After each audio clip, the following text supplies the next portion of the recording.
CEO freezes as the hotel maid's daughter dashes toward him, arms wide open, shouting, "Daddy!" stunning everyone in the lobby. But before we dive into the full story, let me know where you're watching from and what time it is. Now, subscribe to the channel and let's get started. The lobby of the Grand Avalon Hotel hummed with a subtle, refined energy. Soft piano music played through hidden speakers, and the polished floors reflected the glow of a colossal crystal chandelier hanging from the ceiling. Everything seemed to run like clockwork under the watchful eye of the staff, who greeted each guest with measured courtesy. But on this particular morning, an unexpected arrival would shatter the polished routine, forever changing the lives of those who witnessed the scene. At precisely 8 a.m., a line of sleek black cars pulled up to the hotel's entrance. Bellhops rushed forward to assist, their white-gloved hands opening doors and unloading luggage with practiced efficiency. The final car in the procession attracted more attention than all the rest, mostly because it bore the initials of Alistair Remington, the esteemed CEO of Remington Global Industries.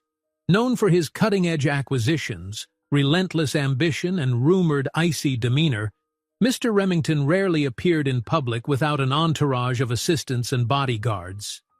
Guests in the lobby glanced toward the doors, curiosity mingling with intimidation. The staff straightened their jackets and rechecked their ties, prepared to make the best impression on one of the wealthiest men in the country. Moments later, a tall figure emerged from the car. Alistair Remington looked precisely as rumors described. Impeccably dressed in a bespoke charcoal suit, dark hair groomed to perfection, sharp eyes that always seemed to be calculating the next step. The doorman bowed respectfully. Mr. Remington nodded once in acknowledgement before stepping inside. Around him, staff members offered greetings, but Alistair's attention was fixed straight ahead. Word had spread that he was arriving to host a series of high-stakes business meetings in the hotel's executive conference rooms. Meetings that, if successful, would launch an entirely new era for his already vast empire. Meanwhile, in a corner of the lobby, a young woman named Celine took measured steps toward the reception desk. Though only in her early 30s, she moved with the careful grace of someone used to long hours on her feet. Her uniform, neatly ironed, bore the small emblem of the Grand Avalon on the chest. Celine had been a hotel maid for years, and her co-workers respected her for her thoroughness and kind heart. More than once, she had quietly helped new employees find their way around the labyrinthine floors, or comforted a distressed guest whose luggage was lost in transit. But despite her outward calm, her life was anything but easy. Tucked behind her, peeking shyly from time to time, was her 8-year-old daughter, Lily. Big-eyed and curious, Lily had come to spend the morning at the hotel because Celine, with no babysitter available, had received special permission from the housekeeping manager to keep the girl close by, just until school started at noon. Normally, Lily would play quietly in a back room or read a book while her mother worked, but that day the housekeeping area was undergoing renovations, so the manager allowed them to wait in a discreet part of the lobby, provided Lily remained invisible to guests. "Mama, why is everyone so excited?" Lily whispered, noticing how the staff scurried with nervous energy. Celine smiled, a hint of pride in her expression despite her exhaustion. "Someone important has arrived, sweetheart. They say he's one of the richest men in the world." Lily's eyes widened. "Richer than all the princes in the fairy tales?" "Maybe," Celine answered, gently smoothing a crease in her daughter's hair. "But he's just a man, like everyone else. We all have to treat him with respect. It's our job." Unknown to them both, the figure that had the entire hotel abuzz was now standing at the reception desk, conferring with the manager in hushed tones. Alistair Remington's cold, discerning gaze flicked over the plush interior as the manager apologized profusely for any inconvenience. He exhaled quietly, hinting at frustration or perhaps impatience, but said nothing out of place. A suite on the top floor had been prepared to meet his exacting standards. fresh flowers, premium brand liquors in the minibar, and strictly hypoallergenic pillows. This was the typical drill whenever Mr. Remington traveled, and the hotel's staff prided themselves on fulfilling his precise requests. Moments later, as the manager handed Alistair his key card, a faint laugh echoed from the far side of the lobby. Lily, trying to contain her giggles, had just tripped over a thick rug in her excitement. Celine helped her up, murmuring softly that she had to stay quiet.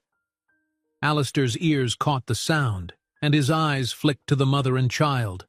Normally, he might have brushed aside this trivial distraction, but something caused him to pause. He stared for a second, as though some distant memory or a vague recognition rippled through him. Then, with the same abrupt composure that characterized his every move, he turned back to the manager and resumed conversation. Not long afterward, Mr. Remington strode purposefully toward the private elevator that would take him to the executive conference floor. In his wake, personal assistants juggled laptops, phones, and binders. Bodyguards in dark suits kept a watchful eye. A second, open elevator beside his was used by guests and staff. Celine, needing to transport fresh linens up to a suite on the same floor, anxiously realized she'd have to share an elevator ride with the entourage. She tried to time it so that she and Lily wouldn't disturb them. With a loaded housekeeping cart, she edged toward the second elevator. Lily trotted behind, trying her best to keep quiet as her mother had warned. But fate, ever unpredictable, had other plans. As the two elevator doors opened nearly in unison, a flurry of staff guided Alistair to the private elevator. Celine hurried Lily along, stepping into the second one. She pressed the button for the 20th floor, mentally reviewing her tasks for the day. Deliver linens, clean room 2003, check for lost and found items, and somehow get Lily to school on time. The elevator rose smoothly, each passing floor a gentle hum. Lily tugged on her mother's apron, eyes darting about in curiosity. Then, with a faint ding, the elevator stopped on the 10th floor to let in more staff. To Celine's surprise, as the doors slid open again, Alistair Remington stepped out of his private elevator across the hallway. Apparently there was a technical glitch, forcing him to switch to a standard one. She swallowed hard as she recognized his silhouette, feeling her nerves twist into knots. Nobody wanted to get in the way of the richest, most influential man in the hotel. The rumor was that if you so much as offended him, you could be fired on the spot. Determined to avoid notice, Celine pulled Lily gently behind her housekeeping cart, hoping he would take no interest and wait for his aides. Yet the strangest thing happened next. Lily, for reasons only a child's heart can explain, peered around the edge of the cart and locked eyes with the CEO. For an instant, the bustling corridor fell away. The image of Alistair Remington, crisp suit and imposing presence, seemed to fill Lily's view. Then, without warning, Lily let go of her mother's apron, dashed forward, and threw her arms around Alistair's leg. She clung tightly, as if reuniting with someone she'd known her entire life. The entire hallway froze. Bodyguards blinked in stunned disbelief, uncertain how to pry a little girl off their boss without creating a scene. The housekeeping staff looked on, horrified, anticipating the meltdown that would surely follow. Celine dropped the towels she was carrying, her heart pounding so loudly she could hardly hear anything else. She tried to call Lily's name, but no sound came out. Then Lily's voice rang out clear as a bell. "Daddy! Daddy! You came back!" The hush that followed was as absolute as if time itself had stopped. The shock on Alistair Remington's face was undeniable.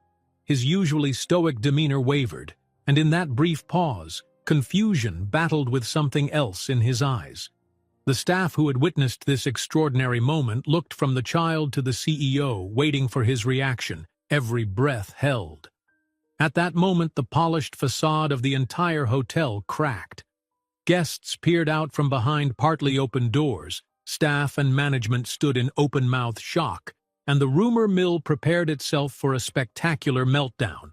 All eyes were on Alistair, the formidable CEO, as a young girl called him Daddy in front of everyone. A hush fell over the bustling corridor, as if the very walls held their breath.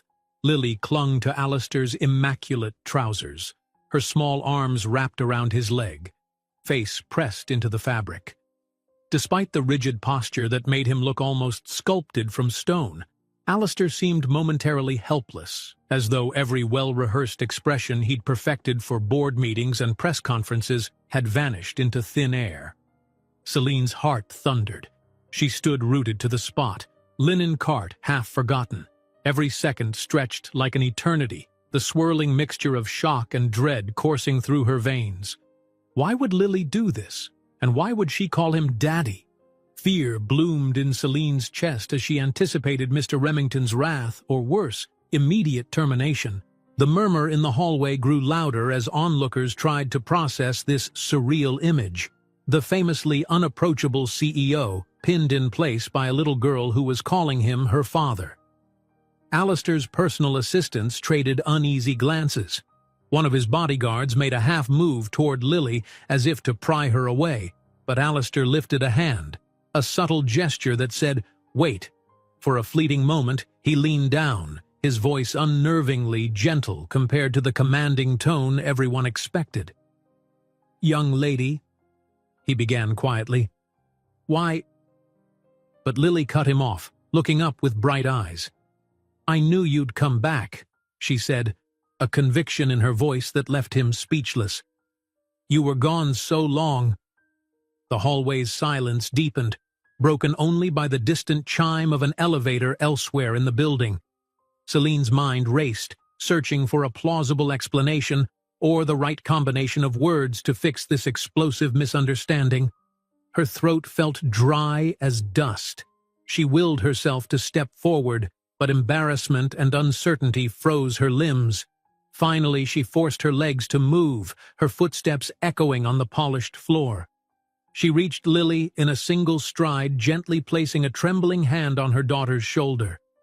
"Lily," she murmured, voice choking on the swirl of emotions. "You mustn't do that. This gentleman, he isn't." But the right words refused to come.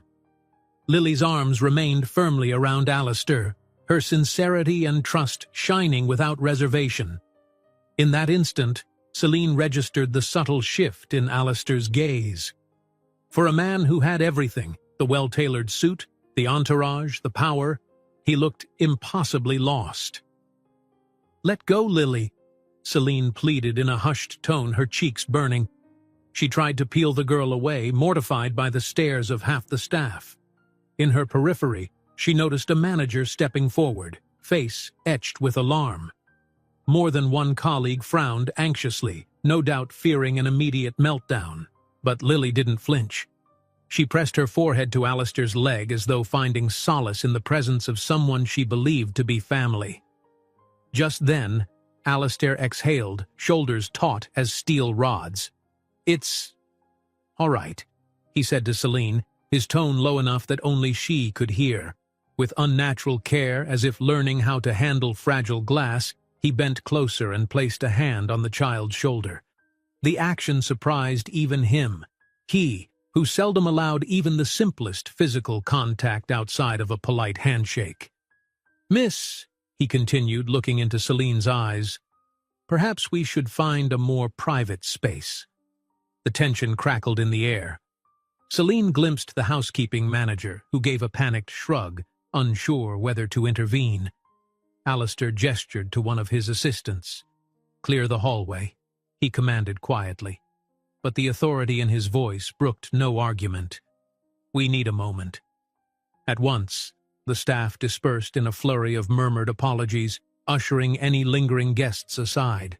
Bodyguards strategically positioned themselves at the corridor's ends, effectively sealing off the area from prying eyes. Only a handful of people remained. Celine, Lily, Alistair, and a couple of his most trusted aides. Throughout it all, Lily never loosened her grip. Celine was torn between wanting to sink into the floor from humiliation and a mother's instinct to protect her child. She found herself carefully prying Lily away, ignoring the wave of panic flooding her insides. "Lily, you must let go of Mr. Remington," Celine said gently. He's not who you think he is." Lily blinked, looking from Celine to Alistair. Her lower lip trembled. "But Mama, he is. I dreamed it, and I remember—" She didn't finish. Instead, tears began to pool in her eyes, though she fought bravely not to cry. Alistair drew in a breath. The entire scenario was profoundly unusual for a man whose every move was typically choreographed by logic and corporate strategy. He found himself scanning Celine's face. There was something familiar about her. Could it be? He shook the notion away. It was impossible. He prided himself on having an impeccable memory for faces, especially employees at his properties, and he'd never encountered this woman before. Yet, in the corner of his mind, a faint echo whispered that he'd seen such gentle eyes somewhere, sometime. "I'm not upset," Alistair said, voice steady but subdued. He glanced at Lily, a crease forming between his brows. "Your name is Lily, correct?" She nodded, cheeks damp. He continued, "Could you wait here a moment while I speak with your mother?" Reluctantly, Lily released her hold. Celine quickly guided her daughter behind the housekeeping cart. A staff member hurriedly approached with a gentle hush, offering to keep Lily occupied. But Lily fixed Alistair with a pensive stare, as though expecting him to vanish like a mirage if she looked away for too long. Without speaking, Alistair motioned Celine aside to an alcove near the elevator. He could still see Lily in his peripheral vision. The abrupt calmness of his demeanor somehow unsettled Celine more than if he'd started shouting. She swallowed hard, pressing her hands together to keep them from shaking.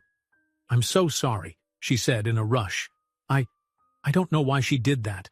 Please don't blame her. She's only 8 and she—" Alistair lifted a hand slightly. "Miss," he began, waiting for her to fill in her name. "Celine," she said, voice faltering. "Celine Duval, sir." "Miss Duval," he continued, "I'm not angry at your daughter, but—" He paused, glancing over at Lily, who appeared lost in a mixture of sorrow and hope. "I need to understand why she would call me that." "Daddy." Celine felt the sting of tears threaten. How could she explain? She'd never even set eyes on him before. Surely Lily's imagination had run wild. Or was there something deeper? Had Lily somehow seen a photograph of him? None of it made sense. I truly don't know," she whispered. She's had fantasies in the past about her father returning. But there must be some confusion. We have no intention of causing you trouble, Mr. Remington." Alistair studied Celine, picking up on the raw vulnerability beneath her professional composure. The lines of exhaustion around her eyes, the slightly faded uniform, and the way she unconsciously shielded Lily from the tension in the air. Something about it tugged at him more than he cared to admit. He exhaled, letting his gaze wander to Lily once more. "There's no need for apologies, but if your daughter truly thinks that I am her father—" He said the words as though they were foreign currency he'd never touched. "Then perhaps we should determine where that belief comes from. It might not just be a child's fantasy." Before Celine could respond, Lily slipped from behind the cart and inched closer. Her eyes, bright with unshed tears, fixed on Alistair. "Mama always said my father left before I was born," Lily said softly. "She never told me who he was. I thought maybe it was you, because—" Celine's cheeks burned.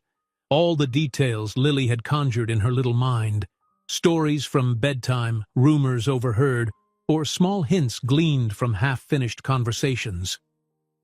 "Lily," Celine managed, fighting to keep her composure, "we've discussed this. Your father is someone we don't have in our lives. Mr. Remington isn't him." Alistair turned toward Lily, a strange gentleness in his expression. "You're sure we've never met before?" he asked. For an instant he questioned the remote possibility. Could he, in his youth, have fathered a child unknowingly? But no, He'd never had a serious relationship that ended abruptly enough to produce a hidden daughter. His personal life was no open book, but he was methodical, private, and had never allowed a scandal to surface. Still, the gnawing confusion wouldn't leave him. More hotel staff hovered in the background, desperately trying to appear busy while eavesdropping. The entire corridor radiated tension. Lily rubbed her nose, quiet tears pooling. "You just feel like him," she whispered, her small voice cracking the hearts of everyone who overheard. "In my dreams, I see a man in a suit, tall, strong, always watching me from far away. And I knew, Mama said it was only a dream, but I knew someone would come." Celine pressed a hand to her mouth, torn between wanting to comfort her daughter and wishing the earth would swallow her. The final straw was the manager discreetly clearing his throat. "Sir," he addressed Alistair, "should I escort Miss Duval and her child elsewhere? Possibly the manager's office, so as not to disrupt—" "No," Alistair said curtly, cutting the manager off. "I'll handle this." He looked at Celine again. "Please bring your daughter upstairs. I have a suite reserved on the top floor. We'll talk there privately, and you have my word. This conversation remains off the record." The surprising calm in his words revealed a sense of control that refused to be rattled. Celine hesitated. Was he giving an order or an invitation? Either way, it was a directive nearly impossible to refuse. She nodded, anxiety swirling in her chest. Gesturing for Lily to follow, she and her daughter trailed Alistair to the elevator. This time, the housekeeping cart was left behind, and the watchers parted like a wave, eyes full of speculation. The private elevator doors slid shut, carrying the three of them away from the stunned stares and hushed gossip. Inside the quiet sanctuary of the elevator, Lily clung to her mother's side, occasionally peeking up at Alistair, who stood with one hand on the polished rail. No one spoke. The air thrummed with unasked questions. Alistair refused to meet Celine's gaze, keeping his eyes trained on the numbers lighting up above the doors as the elevator ascended. She wondered what she would say once they reached his suite, how she would even begin to unravel her daughter's confusion in front of a man who could dismiss her from her job with a single word. Yet, beneath that wave of panic, Celine sensed something else stirring. An odd flicker of hope, maybe. After all, Lily had grown up without any father figure. Perhaps this would force a conversation Celine had been dreading for years. Or perhaps it would reveal secrets that neither she nor Alistair ever imagined. Before she could delve deeper into her thoughts, the elevator chimed, announcing their arrival at the top floor. The doors slid open to reveal the hushed elegance of the penthouse hallway. Alistair gestured for Celine and Lily to step out first. The plush carpet absorbed their footsteps as they walked toward a grand double door. Alistair swiped his keycard and ushered them inside. As soon as the door closed behind them, Lily's gaze darted around, taking in the regal suite with wide-eyed awe. Marble floors, sweeping city views, and tasteful artwork, every detail radiated luxury. Celine fought an urge to apologize again, but Alistair spoke first. "All right," he said, placing the keycard on a side table. His voice echoed slightly in the quiet, spacious room. "Let's figure out the truth, shall we?" Inside the lavish penthouse suite, the hush that fell was thick enough to touch. Lily, who had never seen such opulence, stared at every glint of polished marble and shine of gilt fixtures. Her little slippers made soft taps on the floor as she inched forward, peeking at the enormous windows that showcased the city skyline far below. For a moment, she forgot her tears, entranced by a world more luxurious than any she'd known. Celine, on the other hand, could hardly focus on the decor. Her pulse thrummed with equal parts fear and uncertainty. Alistair Remington could have demanded a security escort to remove them both, but instead, here they were in his private suite, the kind of room that cost more per night than she earned in several months. She swallowed hard, noticing how Alistair loosened the top button of his impeccably tailored jacket, as though the day's events had constricted his usual calm. He took a breath and gestured toward a pair of cushioned chairs near a low coffee table. "Please have a seat," he said quietly. His tone was neither warm nor cold. It was simply measured, controlled. Yet there was a note of tension that hadn't been there before. Celine guided Lily, who clutched her mother's hand, to one of the chairs. Lily perched on the edge of the cushion, eyes darting between her mother and Alistair. The CEO eased into the chair opposite them, glancing momentarily at the child's small shoes, which bore a few scuffs. If he noticed any detail of Celine's humble attire or Lily's worn clothing, he gave no sign. A distant beep sounded from the suite's entry hall, likely an assistant requesting clearance or delivering an urgent message. Alistair ignored it, his gaze fixed on the young mother and her daughter. The suite's vast space suddenly felt claustrophobic with tension. "All right," Alistair said at last, steepling his fingers. "I appreciate that this situation is unusual. But let's be clear. Your daughter called me daddy in front of half the hotel staff. You say there's some confusion. We need to resolve it." Celine's face flushed anew. She placed a gentle hand on Lily's shoulder. "Yes, sir," she began, voice wavering. I can't apologize enough. I'd hoped Lily would never—" Her words trailed off as she saw Lily's eyes fill with tears at the mention of her name. She changed tack, her tone softening. "Sweetheart," she said to the girl, "tell Mr. Remington why you thought he was your father." Lily hesitated, glancing at Alistair's stern visage. Yet despite his intimidating aura, something about him seemed to hold her attention with an almost magnetic pull. She leaned forward slightly. "I had dreams," she said, voice barely above a whisper. "Mama never told me who my daddy was, but I dreamed he wore a fancy suit and had dark hair. And in the dream he was watching me from far away. He never said anything, but I felt safe." Alistair's eyes flickered with an emotion he concealed almost immediately. "Dreams," he repeated carefully. "Do you often imagine your father like that?" Lily nodded. "Sometimes, yes. And last night I dreamed I would meet him soon. Then today when I saw you in the lobby." Her gaze fell, cheeks coloring with embarrassment. "You looked just like the man I saw in my dreams."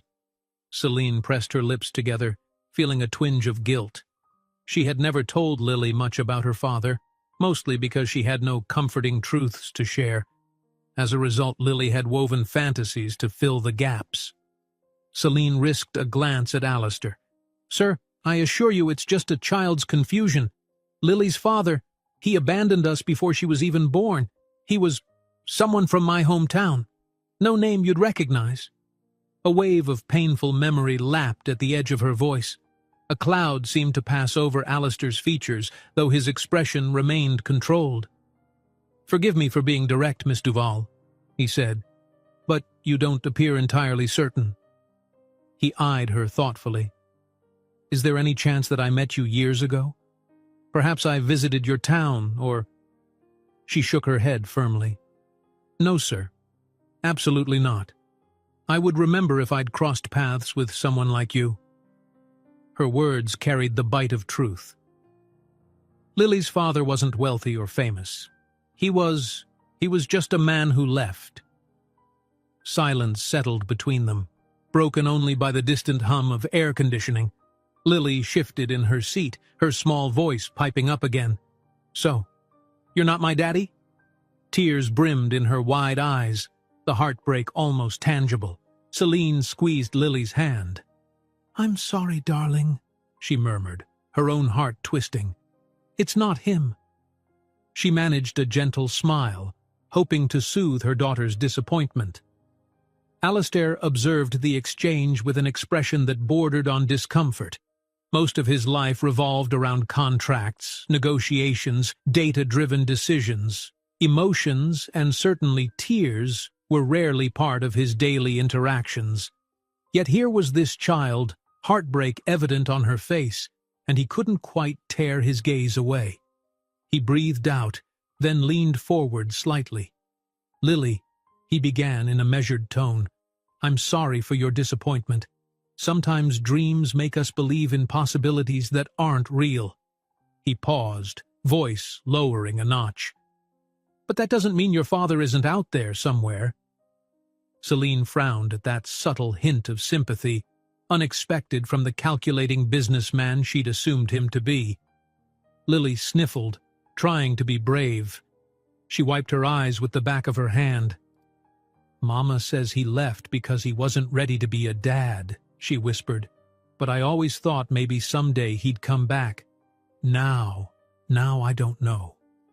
A raw ache welled in Celine. Let's not trouble Mr. Remington any further," she said gently, turning to Alistair. "I'll take Lily back downstairs. I promise you no one will bother you with this again." She started to rise, pulling Lily to her feet, but Alistair raised a hand in a calm, silencing gesture. "Miss Duval, wait." He cleared his throat softly, the faint lines of tension still visible along his jaw. "There's no reason to rush off. You and your daughter are clearly upset, and I don't want to send her away in tears." Celine's brows lifted in mild surprise. She had fully expected him to reclaim his vantage as an aloof CEO, possibly threatening legal ramifications if rumors spread, yet here he was, offering a measure of compassion. "That's very kind of you," she managed, "but I don't want to impose. You have important meetings, and—" Alistair stood with smooth grace. He rounded the coffee table, his presence formidable but not overtly menacing. Stopping a foot away from Celine and Lily, he tilted his head ever so slightly, addressing Lily. "Why don't we do this? You take a look at this suite. There's even a piano in the next room. I'll have one of my staff bring you something to drink. Meanwhile, your mother and I can discuss the best way to handle what happened in the lobby, so you won't get into any trouble with the hotel." The mention of trouble made Celine's stomach tighten. She'd nearly forgotten how precarious her job might be now that her child had caused a public scene. Yet Alistair's tone suggested he wasn't interested in punishing either of them. Perhaps he wanted to avoid negative publicity. Perhaps he had other motives. Either way, she'd grasp at any chance to keep her position and protect Lily. Celine exhaled, guiding Lily with a gentle nudge toward the living area. Lily's eyes were still watery, but curiosity about the suite's wonders momentarily distracted her. She stepped onto the plush carpet, drifting toward the next room where a glossy piano stood like a silent sentinel by the windows. Once the child was out of earshot, Celine turned back to Alistair. "I'm so embarrassed, sir," she said quietly, fiddling with her hands in front of her. "I truly never imagined Lily would do something like that. She's never done it before with any guest. If it's possible to keep this quiet, the hotel manager might, well, you know how it goes." His eyes settled on her. "We can manage the narrative," he said, the businesslike edge returning to his voice. "I'll speak to the manager personally. There's no need for disciplinary action as far as I'm concerned. A child's misunderstanding isn't grounds to fire anyone." Then, more gently, "But the staff saw. Some guests may have seen too. Rumors might spread." She nodded. "Thank you for your generosity. Truly, I don't want this to get out of hand." Alistair's stare drifted toward the other room where Lily could be glimpsed gingerly pressing a piano key. The note rang soft and pure. "Your daughter, she seems lonely," he said, turning back to Celine with an expression that bordered on concern. Celine's throat tightened. "She is, sometimes. She's a good girl, just missing a father figure." The last few words trembled on her lips. "I do my best. It isn't easy." The slightest flicker of empathy passed across Alistair's face, though he kept his posture formal. "Life rarely is," he mused. Then, as though remembering something, he motioned for them to step further away from where Lily was tinkering with the keys. "If this incident remains just a rumor, no one needs to know. But if by chance it stirs gossip outside the hotel, someone might twist it into a scandal. I have to be transparent. I can't let that happen." Fear leapt to Celine's eyes. "I understand.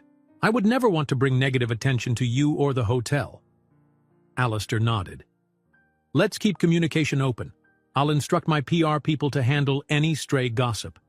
You tell Lily's teachers or whoever else might hear rumors that it was just a confusion over identity, an embarrassing moment. Nothing more. Of course. Celine let out a breath she didn't know she'd been holding. We'll do whatever you say. A few seconds passed in silence. The soft chime of the piano keys was surprisingly soothing. Then Lily emerged again, a shy smile tugging at her lips. She directed it toward Alistair, as if unsure whether she was allowed to be happy or must remain apologetic. "It's really pretty," she said softly. "The piano." Alistair gave a single nod. "Glad you like it." Awkwardness settled once more. Celine cleared her throat. "I should take Lily to school soon. I brought her because I didn't have a sitter. She starts later in the day, but it's getting close to noon. I still have cleaning rounds, but I can manage." Without hesitation, Alistair gestured toward one of the windows overlooking the city's traffic. "How about I arrange a car to drive your daughter to school? I'm certain you have duties to attend to, and my schedule is flexible for the next half hour." Celine blinked. "A car? You don't have to do that, sir. Really. We can take the bus." He waved away her protest. "It's already decided. I'll instruct my driver. Unless you object, of course." Lily glanced at her mother, eyes wide with excitement. They rarely took any transportation beyond the bus or an occasional taxi if truly necessary. Celine wanted to refuse, not liking the sense of indebtedness. But the memory of Lily hugging his leg and calling him Daddy still burned fresh in her mind. She swallowed her pride, thinking of Lily's comfort, and the fact that Alistair was extending an olive branch. "Thank you," she finally said. "That's very generous." Alistair flicked his phone on and typed a brief message, presumably to his driver. Then he returned his attention to Lily. "I'll have someone escort you downstairs," he said kindly. "While we wait for the car, why don't you see if you can find the right note to play on that piano? I heard you testing a key or two." Lily's cheeks warmed. She dipped her head in a small nod, glancing at Celine for permission. Celine mustered a faint smile and gave a nod of her own. The girl padded away, drawn like a magnet to the glossy instrument once more. As Lily disappeared around the corner, Alistair and Celine found themselves in the hush of the suite's main room again. Celine rubbed her arms, an anxious habit. "Sir? Thank you for understanding, for being kind to my daughter." He slipped his phone into his jacket pocket, expression indecipherable. "She's just a child, Miss Duval," he said, subdued. "She's innocent. There's no need for blame." Celine bit her lip, curiosity stirring in spite of her better judgment. "Why are you being so gracious?" she asked, voice almost inaudible. "It's not what I expected." Alistair hesitated, eyes reflecting a hint of conflict. "I'm not sure," he admitted softly. "Maybe there's a part of me that understands what it's like to grow up missing something." He left the statement hanging, adding no details. Before Celine could press further, he glanced toward the next room where a clumsy string of piano notes echoed. "Let's handle the matter at hand. The car will be waiting in 10 minutes. You can bring Lily back here if you like, or I can have someone escort her from the lobby." A swirl of questions churned in Celine's mind, but she bit them back. She couldn't risk seeming ungrateful or inquisitive about his personal life. "I'll get her ready," she said. "And again, sir, I appreciate everything." Alistair nodded briefly, stepping aside so she could pass. Celine, heart-pounding, moved to gather her daughter. As she did, she heard him make a quiet phone call, presumably clarifying instructions to the driver or alerting the housekeeping manager not to penalize her. The hushed conversation reminded her that, for all his outward calm, this was a man used to controlling narratives, smoothing out complications. Somehow, though, she sensed that the tremor of Lily's hope, mistaken as it was, had left a faint crack in Alistair Remington's polished armor. In a matter of minutes, Lily would head to school in a sleek car rather than the rattling city bus. Celine would go back to cleaning rooms, trying to pretend this day had never happened. But something told her there were ripples in motion now, ripples that could not easily be stilled. Sometimes, a single unexpected moment can change the course of many lives. And with Lily's innocent mistake, a door had opened that neither Celine nor Alistair seemed entirely prepared to shut. At midday, the lavish car rolled away from the Grand Avalon Hotel's front entrance, carrying Lily toward her school. Celine watched from the lobby windows, her heart a swirl of emotion. She had seen the gleam in Lily's eyes as she climbed onto the cool leather seats, and for a moment, the girl's sadness had seemed to melt into excitement. Yet as the car disappeared into traffic, Celine couldn't shake the feeling that her life had somehow pivoted on its axis. The hush left in the car's wake felt heavier than any suitcase she had ever lugged. When she returned to her housekeeping duties, Celine tried to slip unnoticed into the discreet staff corridors. Her uniform felt suffocating, every embroidered stitch a reminder of her place. She wanted to bury herself in the tasks at hand, vacuuming rugs, dusting lampshades, disinfecting bathrooms, and lose all sense of time until the day ended. Yet from the corners of her vision, she caught co-workers whispering behind partially closed doors. She called Mr. Remington her father? One voice murmured, half in disbelief. I saw it with my own eyes, said another in hushed tones. Latched right onto him, poor little thing. Celine's cheeks burned. She pretended not to hear. She'd known rumors would spread fast among the staff, but the speed of it still caught her off guard. Room after room, she changed linens and emptied trash bins, methodically trying to ignore the swirl of questions in her own mind. Why had Mr. Remington been so calm? Had he truly felt some flicker of sympathy, or was he simply preventing a scandal? By early afternoon, the housekeeping manager summoned Celine to the break room.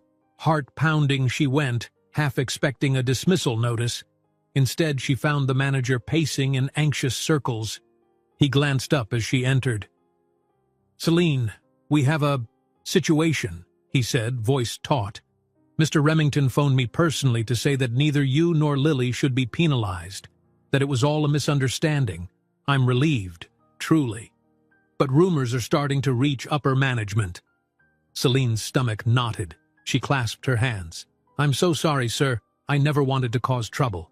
The manager rubbed the back of his neck. I know, but it's out there now. People wonder if there was more truth to Lily's words than we're admitting. Some are saying you deliberately set it up to get his attention. He held up a hand when her eyes flashed with indignation. I don't believe that, but the whispers are unpleasant. A dull ache gripped her chest. She inhaled slowly. What can I do? He studied her face. Mr. Remington insisted we drop the matter. As far as the hotel is concerned, nothing happened. But I'd advise you to keep your head down for a while. Focus on your work. Let the chatter die. And if Lily's around, make sure she's never in a position to approach Mr. Remington again. Celine nodded, the heat of shame prickling her skin. Understood. She left the break room, relief and embarrassment in equal measure. At least she wasn't being fired. Still, she felt the weight of every curious stare, every half-muted conversation. Throughout the rest of her shift, she worked steadily, her mind spinning with how best to reassure Lily once school let out, how to keep her daughter from further heartbreak. Evening settled over the hotel, the golden lights of the city visible through tall windows. Alistair Remington's meetings in the executive conference rooms ran late. His assistants came and went with reams of documents, snack trays, and pots of coffee. Celine glimpsed them only from a distance, careful to avoid passing too closely. Whenever she caught a hint of commotion, a cluster of suits stepping into the private elevator, she ducked into the nearest side hallway. She had no desire for another awkward encounter. Yet fate had other plans. While dusting an ornate vase near the elevator bank, she froze at the sound of familiar footsteps. Quickly, she crouched behind a wide column, hoping to stay out of sight. The last thing she wanted was more speculation about an unwanted reunion with the CEO. Alistair and two of his aides stepped off the elevator, speaking in clipped, efficient tones. "Send the revised contract to my office before morning," Alistair was saying, "and coordinate with finance about the shares." He halted abruptly in mid-sentence. His gaze swept the area. Behind the column's marbled surface, Celine held her breath, praying he wouldn't notice her. After a moment, he continued speaking, though his voice seemed a shade more cautious. "Tomorrow's schedule. A flight at 9 a.m., correct?" One of the aides nodded. "Yes, sir. A car will take you from here at 7:30. "Fine. Meeting adjourned," Alistair said, stepping away. "I'll be in the suite, finishing a few calls." The men dispersed, leaving Alistair alone. He moved to the main hallway leading to the penthouse elevator. As Celine remained hidden, she wondered why he had paused. Had he sensed her presence or simply been scanning for security reasons? Her heart drummed, ears alert to every echoing footstep. Suddenly the CEO's voice sliced the hush. "Miss Duval, I know you're there." Her stomach plunged. Pressing her lips together, she rose from her crouch, face hot. How had he noticed her? Perhaps her reflection in the polished walls or a faint rustle of her clothing had given her away. No use hiding now. She stepped out, shoulders squared. I'm sorry, Mr. Remington," she said quietly. "I didn't want to disturb you." He studied her, expression unreadable in the dim corridor lighting. The faint lines of fatigue creased his forehead, traces of a long day's negotiations. "You're not disturbing me," he replied, voice subdued. "I was about to head up to my suite." She nodded, glancing down at the duster in her hand. "All right then. Good night." She turned to leave, but his voice halted her again. "Actually, wait." She pivoted back, her pulse quickening. His eyes rested on her as though trying to decode some puzzle. "How did Lily fare at school?" he asked at last, the question sounding unexpectedly gentle. Celine blinked. That was the last thing she had expected him to ask. "She managed fine, I believe. She told me she was excited to ride in a fancy car. It lifted her spirits, so thank you." A faint shift passed over his face, something resembling relief or satisfaction. "Good. I'm glad she didn't stay upset." Celine hesitated, then ventured carefully, "Why do you care, sir? About Lily's feelings, I mean." He tilted his head, the motion slight. For a breath, his guard seemed to drop. "I'm not entirely sure," he admitted. "It could be that seeing her reminded me of other children I've encountered in philanthropic events, or perhaps it's simpler than that. She's a child without a father, and I empathize with that in ways I can't fully explain." The honesty in his tone took Celine by surprise, so the man had a softer side after all. She studied him, noticing that for all his refined posture, his eyes held a subtle flicker of unresolved emotion. "That's very kind of you," she said, "but I promise Lily won't trouble you anymore." He nodded. Silence stretched between them, weighted but not hostile. A swirl of unspoken thoughts passed in the corridor's hush, his quiet curiosity and her guarded gratitude. Then he cleared his throat. "If you need anything, for her, let me know," he said, briskness seeping back into his voice. "I'm sure the hotel staff can pass a message if necessary." She dipped her head. "I appreciate that." Without another word, he turned and strode to the penthouse elevator, his footsteps echoing. The doors slid open and he was gone. Celine remained still for a moment, the duster clutched to her chest like a shield. A part of her wanted to chase after him with 100 questions about why Lily's tears had rattled him, or what exactly he meant by empathizing with a fatherless childhood. But she stopped herself, knowing better than to overstep. He was still Mr. Remington, the man who owned half the city's corporate skyline, not someone in her social sphere. She finished her shift in a haze, returning to the break room to change out of her uniform and fetch her belongings. The city's lights twinkled outside the staff exit door as she stepped onto the sidewalk. Tiredness clung to her bones. She had enough time to pick Lily up from a neighbor's place where she stayed after school, then head home to their modest apartment. In the cramped bus that evening, Lily leaned against Celine, chattering about the day's events, her classmates' reactions to seeing her arrive in a sleek black car, the teacher's curiosity, and how Lily had shrugged it off as a favor from a friend. Celine listened, nodding, her mind adrift. She made sure Lily understood not to mention Daddy or Mr. Remington in front of others. The child agreed readily, though a certain wistfulness surfaced in her eyes whenever she recalled the brief ride in that luxurious car. Their small apartment was located in a neighborhood of peeling paint and flickering streetlights. It was humble but clean, decorated with simple furniture and crocheted doilies. After a light dinner, Lily headed to her little bedroom to work on homework, and Celine busied herself with chores. Yet every so often she caught herself thinking about the quiet intensity in Alistair's gaze.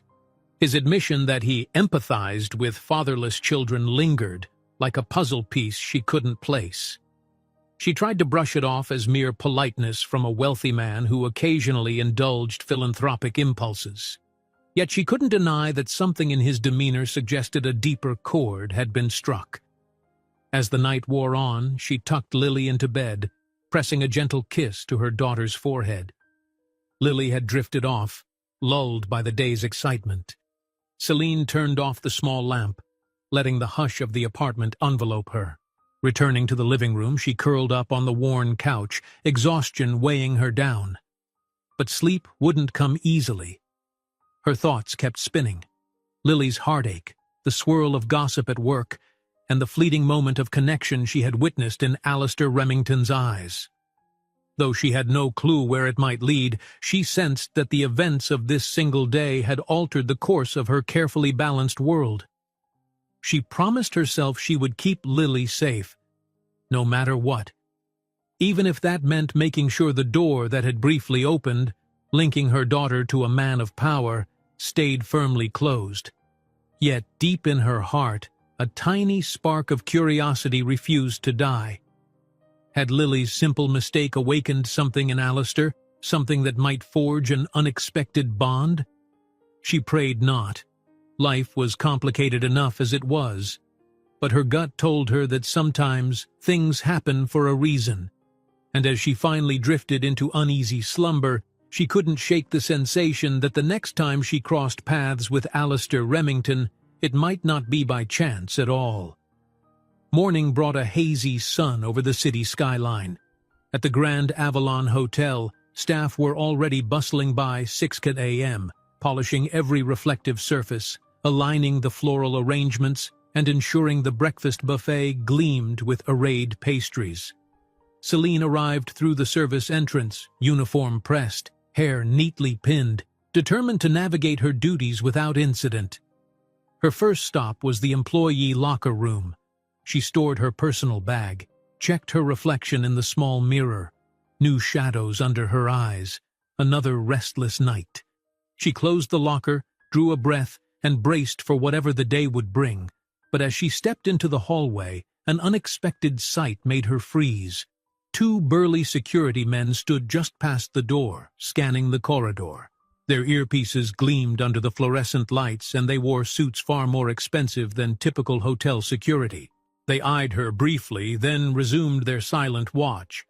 Her pulse jumped. These weren't Grand Avalon guards. Could they be part of Mr. Remington's entourage? The thought unsettled her. Why would they be stationed in the staff area so early? Trying to appear calm, she gave them a polite nod. They didn't respond, only continued their vigil. She moved on, heart fluttering. Maybe Alistair's schedule required extra security this morning. Perhaps he was leaving soon and wanted the route protected. After all, he'd mentioned a flight at 9 a.m. the previous day. She hurried to housekeeping headquarters where assignments were posted. The day's list gave her a jolt. Top floor VIP suite, Mr. Remington's suite, needed a pre-departure check and refresh. Celine's name stood beside it. Tingles of dread and anticipation set her fingers trembling. The housekeeping manager approached, clipboard in hand.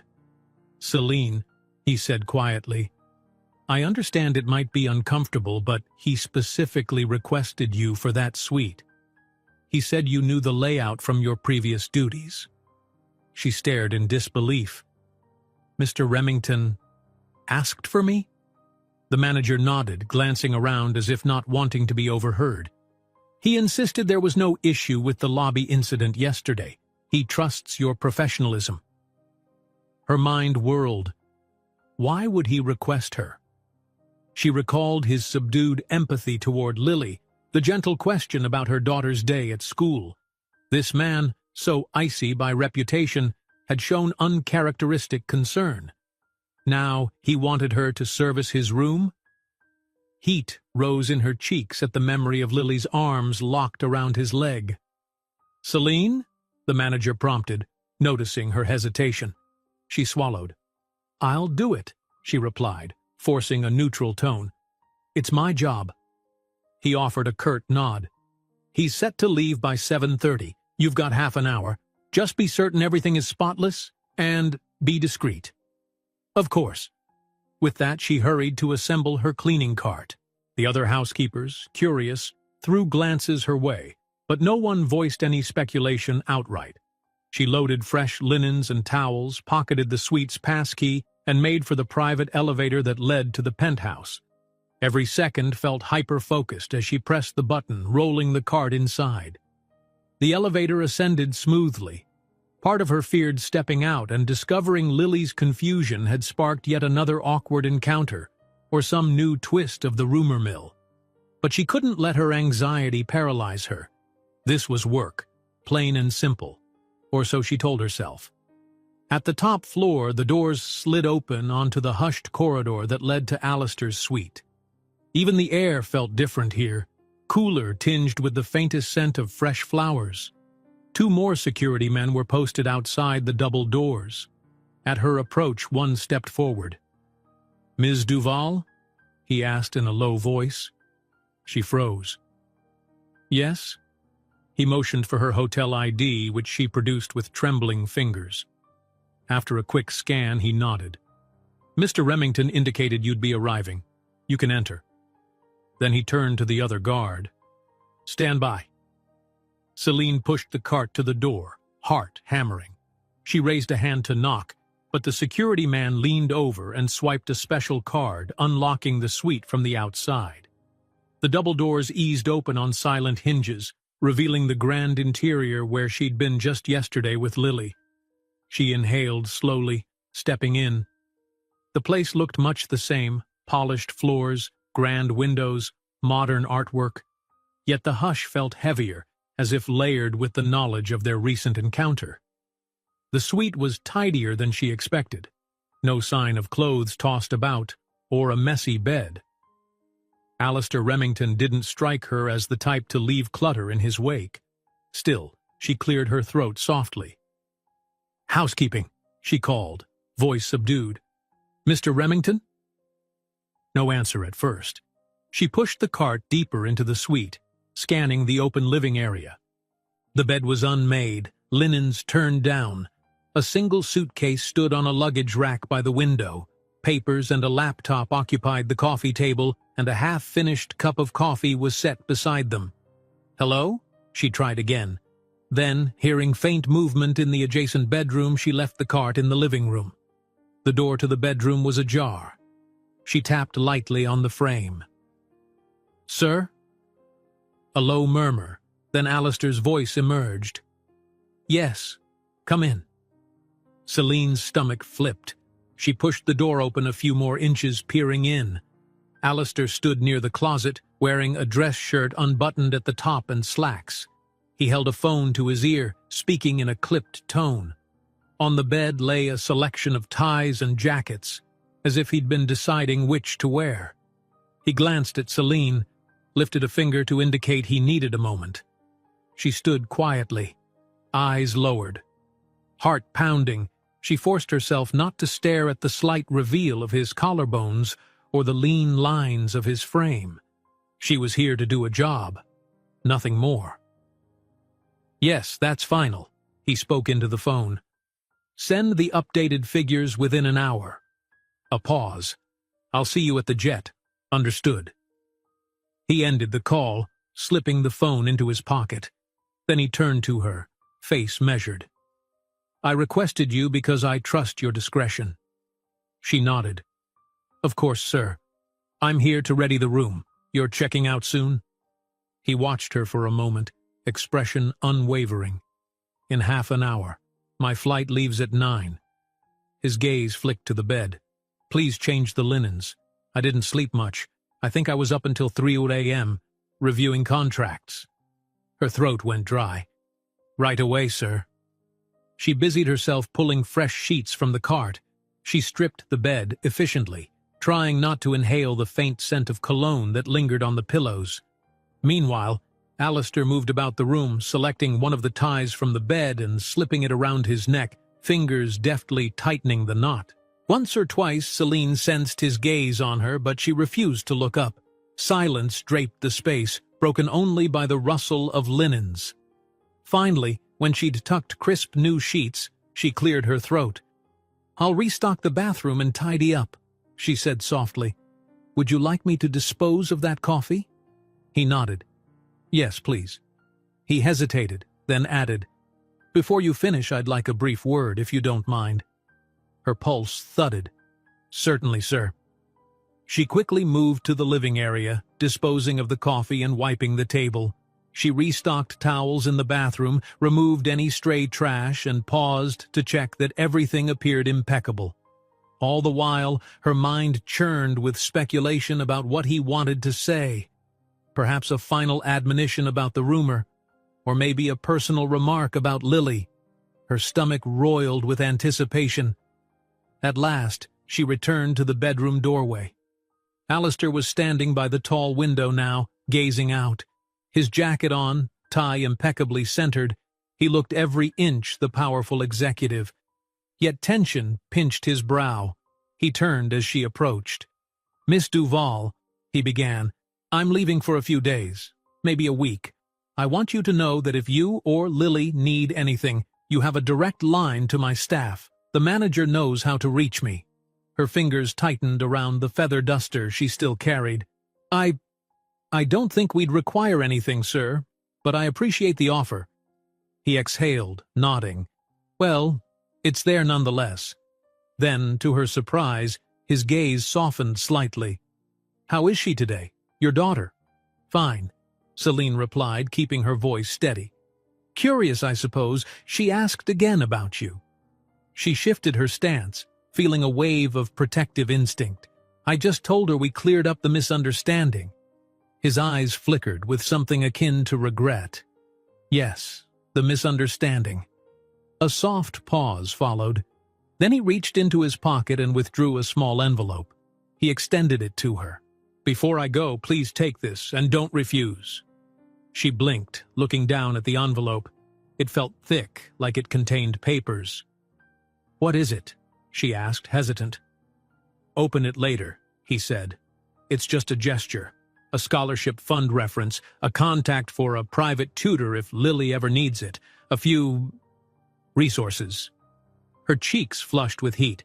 Sir, that's too generous. You don't owe us anything. We're strangers to you. His gaze was unwavering.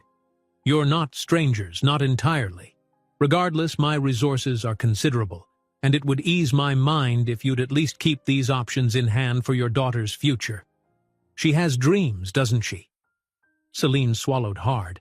Yes, of course she does, but I can't accept— You can, he cut in gently. And you will.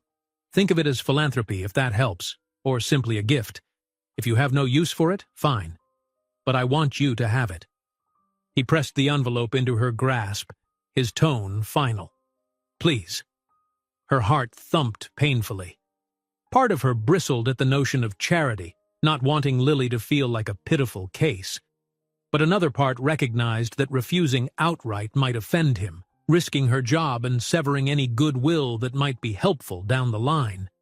With trembling fingers, she tucked the envelope against her chest. Thank you. she managed, voice thick.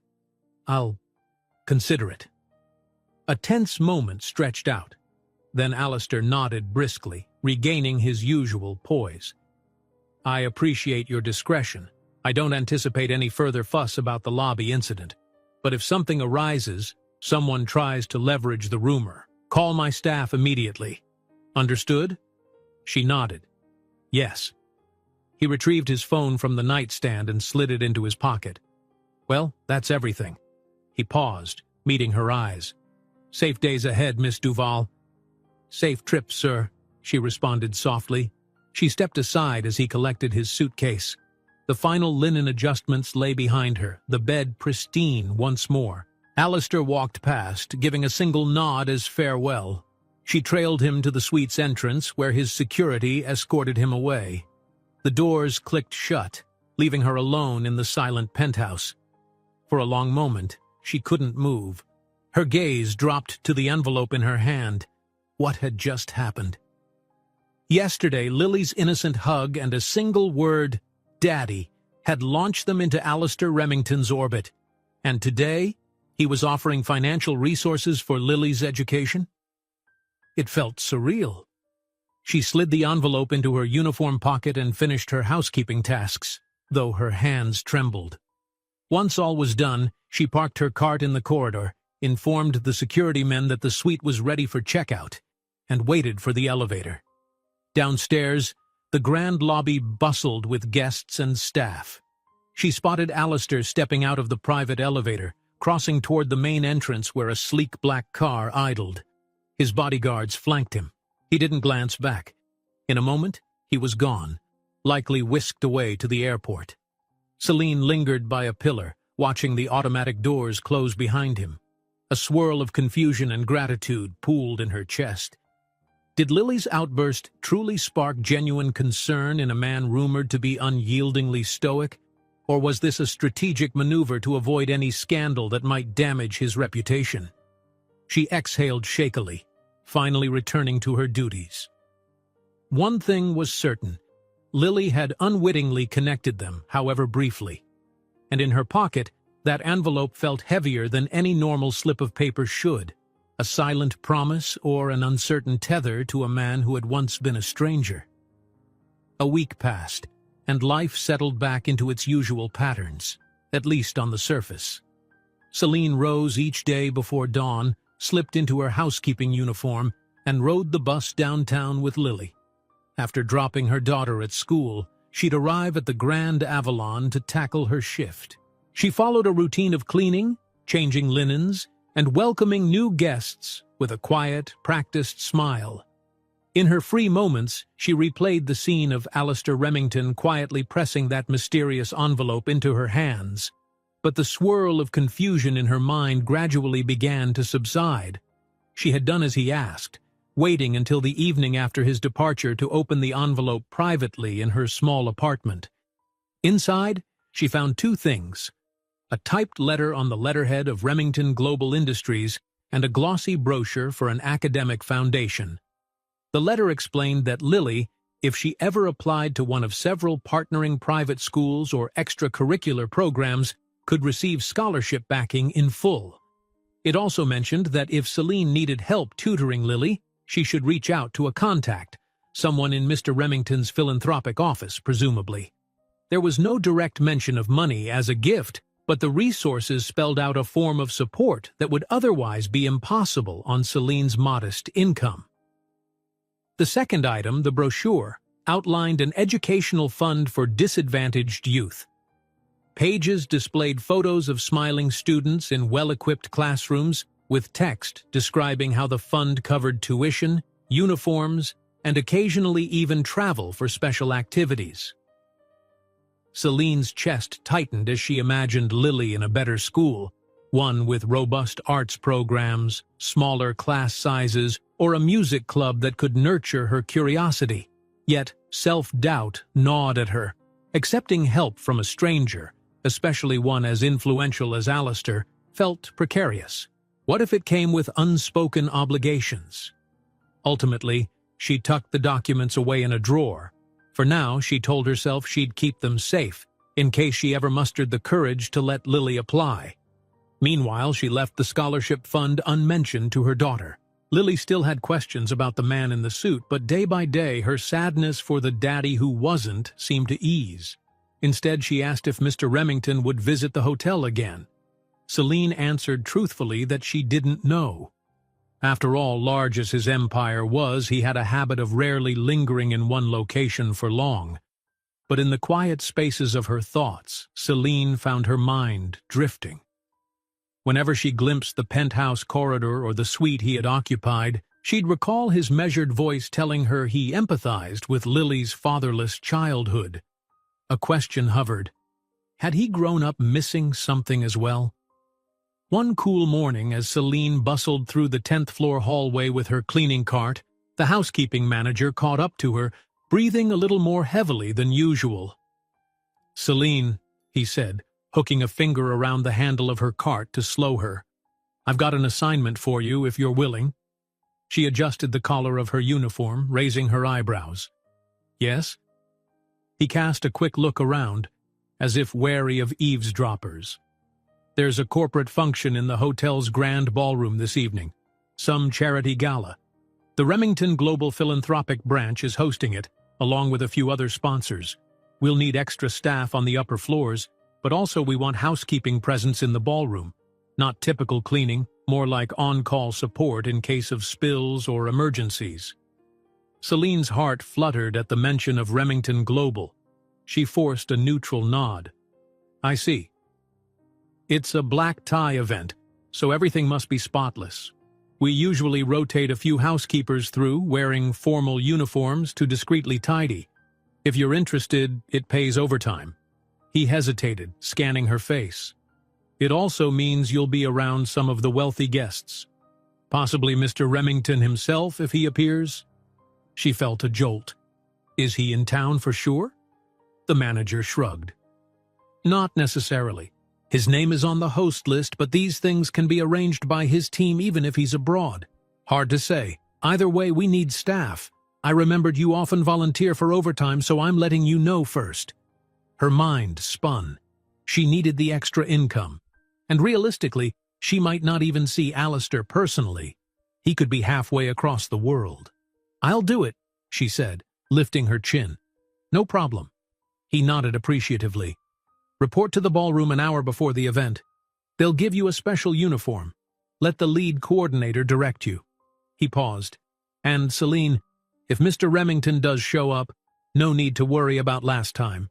We have an understanding." She swallowed. "Of course. Thank you."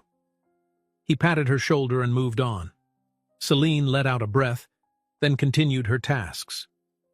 The rest of the day flew by in a blur of vacuuming hallways, delivering extra towels and restocking minibars. By late afternoon, she hurried to arrange after-school care for Lily with the neighbor, reassuring her that she'd be home late but safe. She changed into a more formal housekeeping uniform, a black blouse and skirt with a subtle Grand Avalon emblem, and reported to the grand ballroom an hour before guests would arrive. The ballroom was a breathtaking space on the ground level, boasting high ceilings with gilt moldings and massive chandeliers. Staff scurried everywhere, draping tables in pristine linens, adjusting centerpieces of fresh flowers, and aligning place settings. White-gloved servers polished silverware, while event planners barked last-minute instructions. The hum of controlled chaos enveloped the space. Celine slipped into the routine quickly. She found the housekeeping station tucked in a corner behind a velvet partition. A neat row of cleaning supplies, extra napkins, and emergency stain removers waited. Her job, keep an eye on the perimeter for any spills or mishaps, quietly step in to fix them, and vanish without disrupting the gala. As the start time approached, the transformation was remarkable. The lights dimmed to a warm glow, a small string ensemble in the corner began playing gentle music, and uniformed doormen escorted the first guests inside. Men in tuxedos, women in gleaming gowns. People glided across the polished floor, greeting each other with polite airs. And there, at the far side, a large banner read, "Remington Global Charitable Initiative, supporting children's education." Celine's heart gave a twist. Children's education.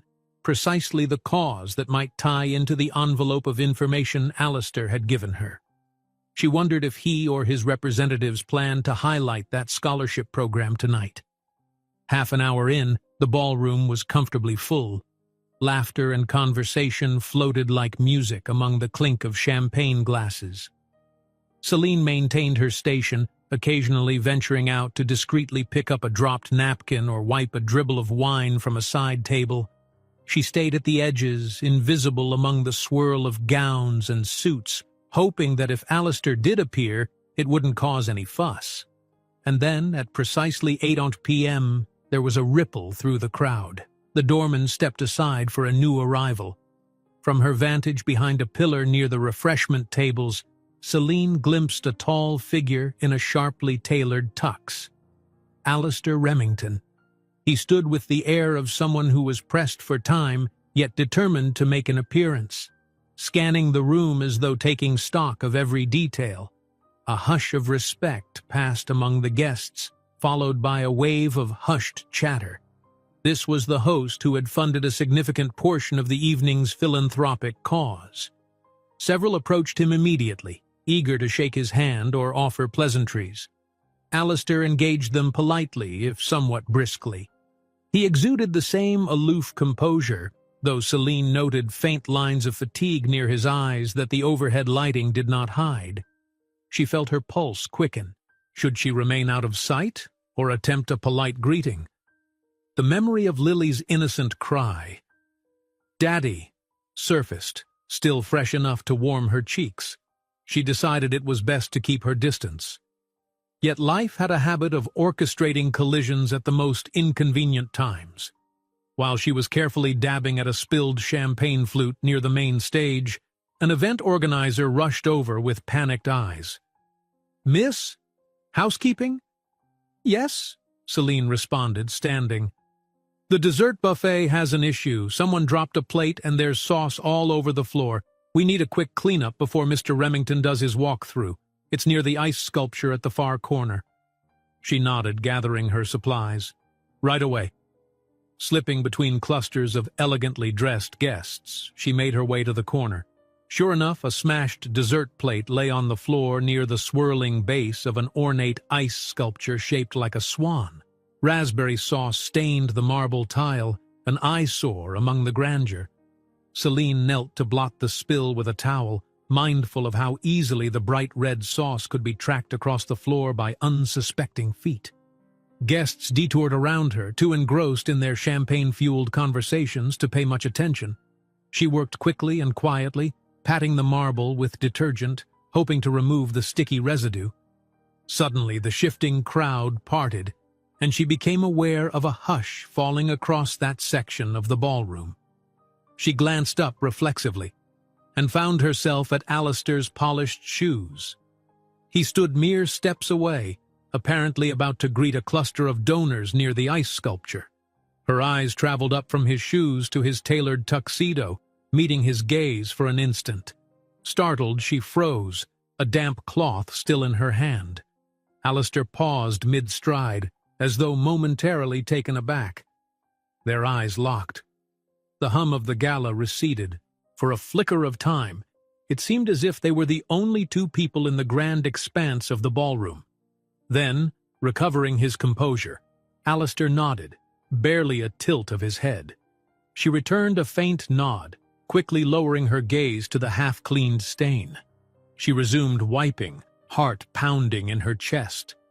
In her peripheral vision, she could see him turning toward the donors, shaking hands and exchanging words about the progress of the charitable initiative.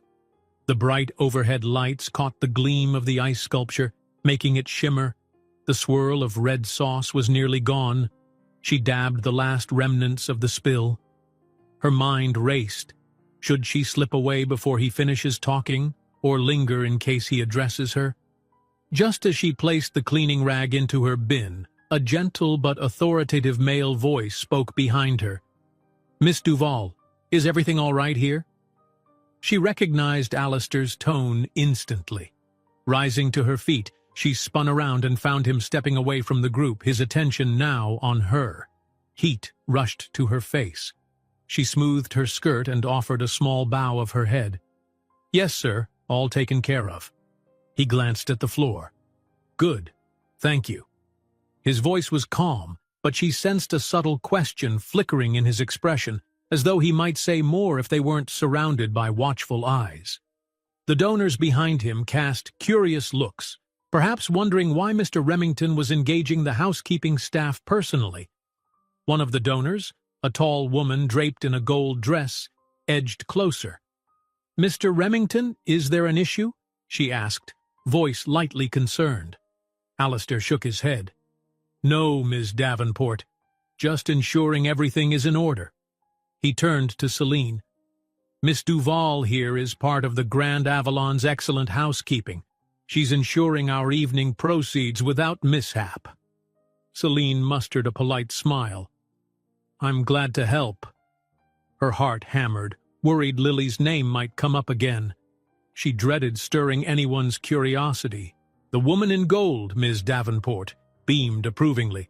"Wonderful. This hotel is impeccable, I must say. And your staff matches your high standards, Mr. Remington." Alistair nodded slightly. "Indeed." He locked eyes with Celine for a final moment, something unspoken passing between them. Then, pivoting smoothly, he resumed his philanthropic host role, guiding Miss Davenport toward the dessert table and stepping into the swirl of conversation. Celine let out a breath, tension unknotting in her shoulders. She realized her palms were clammy around her cleaning supplies. Quickly, she returned to the staff station, depositing the soiled towel and gathering her composure. She told herself that was likely the extent of their interaction for the night. Brief, polite, non-eventful, just as it should be. But not long after, she sensed a presence behind her again while reorganizing the cleaning caddy. She turned, startled, to see one of Alistair's assistants, an efficient-looking woman with dark hair and a headset. "Miss Duval?" the assistant inquired. "Yes," Celine said, pulse picking up speed. "Mr. Remington asked if you could bring a fresh supply of napkins and a cleaning cloth to the sponsor's lounge near the back hallway. One of the side tables took a spill, and we need it sorted quickly." She offered a polite but impersonal smile. "Could you follow me?" Celine frowned slightly. Of course. Inside, her nerves flared. Why hadn't another housekeeping staff member been called, especially if the request came from Alistair himself? But she simply nodded, retrieving fresh cloths and extra napkins. "Lead the way." The assistant weaved through the crowd, heading toward an arched doorway at the back of the ballroom that led to a smaller lounge reserved for major sponsors. It was quieter there, draped with rich curtains and featuring plush seating. A single overhead chandelier provided warm lighting. As they entered, Celine saw only one figure, Alistair, standing near a table that indeed held several spilled drinks. The assistant slipped away as quickly as she'd come, leaving them alone. Her heart thudded. She advanced on the table. Indeed, a tumbler had tipped, amber liquid pooling near the table's edge. She set down her supplies, removing a cloth to dab the spill. With forced calm, she said, "I'll clean this up for you, sir." He stood a foot away, arms folded lightly, watching. "Yes, please, and thank you for coming so quickly." She sponged the liquid, hyper-aware that no one else was around. The hush of the lounge was nearly absolute, the thick drapes muffling the gala's distant music. At length, she finished wiping, discarding the damp cloth into a small plastic bag. As she turned to fetch fresh napkins, Alistair's voice broke the silence. "Are you all right?" She blinked, meeting his gaze. "I'm fine. Why do you ask?" He motioned subtly to the grand ballroom. "I know these events can be overwhelming, especially if you worry about certain encounters." Her cheeks warmed. "I'm just doing my job." "I realize that." He paused.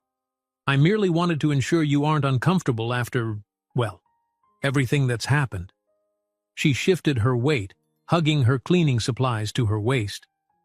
"Mr. Remington, I appreciate your concern, but I don't want to stir up more talk.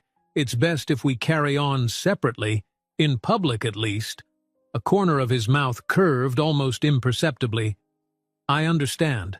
However, I also want you to know that my philanthropic team has advanced some of the child education grants we discussed. Because of Lily, ironically. Her innocence reminded me of the real purpose behind tonight's fundraiser.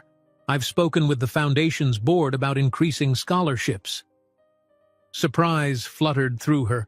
So Lily's moment in the lobby had influenced something more than personal confusion.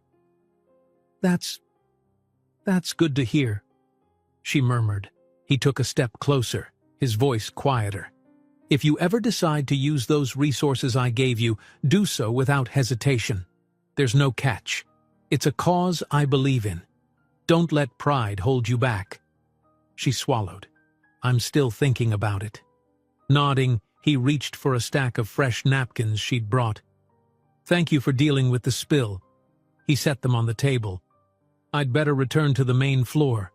Too many donors to greet. She inclined her head, stepping back so he could pass. Of course. I'll finish tidying here. He moved toward the lounge exit, pausing at the threshold. Over his shoulder, he added softly, If Lily ever has questions, you can pass them along to my staff, or ask me directly. Then, with a brisk nod, he left, the heavy drapes swaying behind him. For a moment, Celine stood motionless, heart pounding. Alistair's words echoed in the hush. Or ask me directly. Was it an invitation for some kind of ongoing dialogue or an assurance that he wouldn't vanish should Lily yearn for answers about fatherhood in general? She couldn't tell. But the weight of that possibility felt enormous. Collecting herself, she finished wiping the table and restocked the lounge with fresh napkins. Her mind whirled as she returned to the gala's main area. The event pressed on, an endless swirl of toasts and speeches, but inside Celine's thoughts, all she could hear was the gentle timbre of Alistair's voice suggesting he could be some kind of resource or confidant, despite their brief, complicated history. Their real connection was slim to non-existent, a mistake, a child's yearning and a moment of empathy, yet he was offering tangible support for Lily's future, and maybe, just maybe, the offer extended to more than scholarships and tutoring. The notion made her uneasy. She dared not mention that detail to Lily just yet, uncertain of the ramifications. So for the rest of the gala, she faded into the background, performing her housekeeping role with diligence and care. She glimpsed Alistair from afar, occasionally stepping away from small groups of wealthy donors to consult with his phone or speak with an aide. He radiated calm authority throughout the evening. Their paths did not cross again. When the gala ended, she helped the cleanup crew gather plates and sweep away confetti. Midnight approached by the time she finished. Exhausted, she slipped out the staff exit and headed home, reflections of the city lights dancing on wet pavement. She resolved to bury the night's events in the recesses of her mind, telling herself it was best to keep a distance. After all, bridging the gap between their worlds, hers of manual labor and his of corporate empire, seemed unthinkable. Yet try as she might, she couldn't entirely dismiss the twinge of possibility he had dangled in front of her. Lily's father had disappeared long ago, leaving a hole in her daughter's life. Alistair Remington, for reasons of his own, had offered a lifeline, albeit an unexpected, confusing one. And perhaps in time, the edges of that lifeline might lead somewhere neither of them anticipated. Over the next few days, the memory of the gala lingered in Celine's thoughts, like a faint echo in a grand hall, always present but never fully tangible. She found herself glancing at her phone more often, half expecting some new message or call from the Remington global offices, though she hadn't given them her number. She also double-checked the staff bulletin board each morning, curious whether Alistair or his team might be returning to the hotel. But no sign of his name or presence appeared. Outside of work, however, life continued at its usual pace. Lily had a small recital at school. Her class sang a medley of songs in the auditorium. Celine took time off to attend, watching her daughter in the cluster of children. Lily's voice mingled with the rest, bright and clear. Celine couldn't help but wish she could afford music lessons or a better environment for Lily's boundless curiosity. That made her recall the scholarship information in Alistair's envelope. Each day she felt a tug at the back of her mind. Maybe it was time to reach out, ask more questions, or at least keep the door open. But doubt always reared up. She had never asked for a wealthy man's charity before. One evening, after Lily had gone to bed, Celine sat at the small dining table in their apartment. She spread out the scholarship documents. A sense of longing welled up as she flipped through the glossy brochures for advanced programs, summer camps, specialized arts instruction. Lily would thrive in a place like that, where teachers had the resources to nurture each student's unique gifts. Her phone lay on the table, silent. The philanthropic contact number was printed in the letter from Alistair. She traced her fingertip over it. If she dialed, would she end up tangling herself in obligations? Despite Alistair's assurances, she worried about owing him, about appearing to want more from him than just the educational support. That fear mingled with a trickle of gratitude for his offer, an unlikely lifeline in an otherwise rocky path. At last, she tucked everything back into its envelope. Not tonight. Perhaps soon, but not yet. She needed more time to decide. With a sigh, she stood and went to check on Lily, who slept soundly, her tiny form curled under a simple blanket. Celine stroked her daughter's hair gently. If only life were simpler. Morning arrived, bringing new guests to the Grand Avalon. 2 back-to-back conferences filled the hotel's meeting rooms, a technology summit on the 10th floor and a financial workshop on the 14th. Celine's housekeeping schedule was packed, dozens of rooms turning over daily. She hustled between floors, lugging her cart into hallways bustling with attendees. Tired as she was, the busy pace kept her from overthinking. Halfway through her shift, she paused by a window on the 10th floor for a moment's reprieve, letting the cool natural light wash over her face. The city spread out below, bustling, dynamic, so full of people leading separate lives. She often felt invisible in her own daily routine, but she'd found a small measure of pride in doing her job well. Just as she was about to resume cleaning, her phone buzzed in her apron pocket. She jolted, startled. It wasn't common for her to get calls during work hours unless it was the school, a neighbor, or the housekeeping manager. Quickly, she retrieved the device. An unknown number flashed on the screen. Her heart leapt. Could it be? Stepping away from the window, she pressed the phone to her ear. "Hello?" she said softly, cautious. "Good afternoon. Is this Ms. Celine Duval?" a woman's voice asked. The tone was professional, crisp. Celine's mouth went dry. "Yes, this is she." "My name is Lena Jacobs. I work for the Remington Global Philanthropic Division.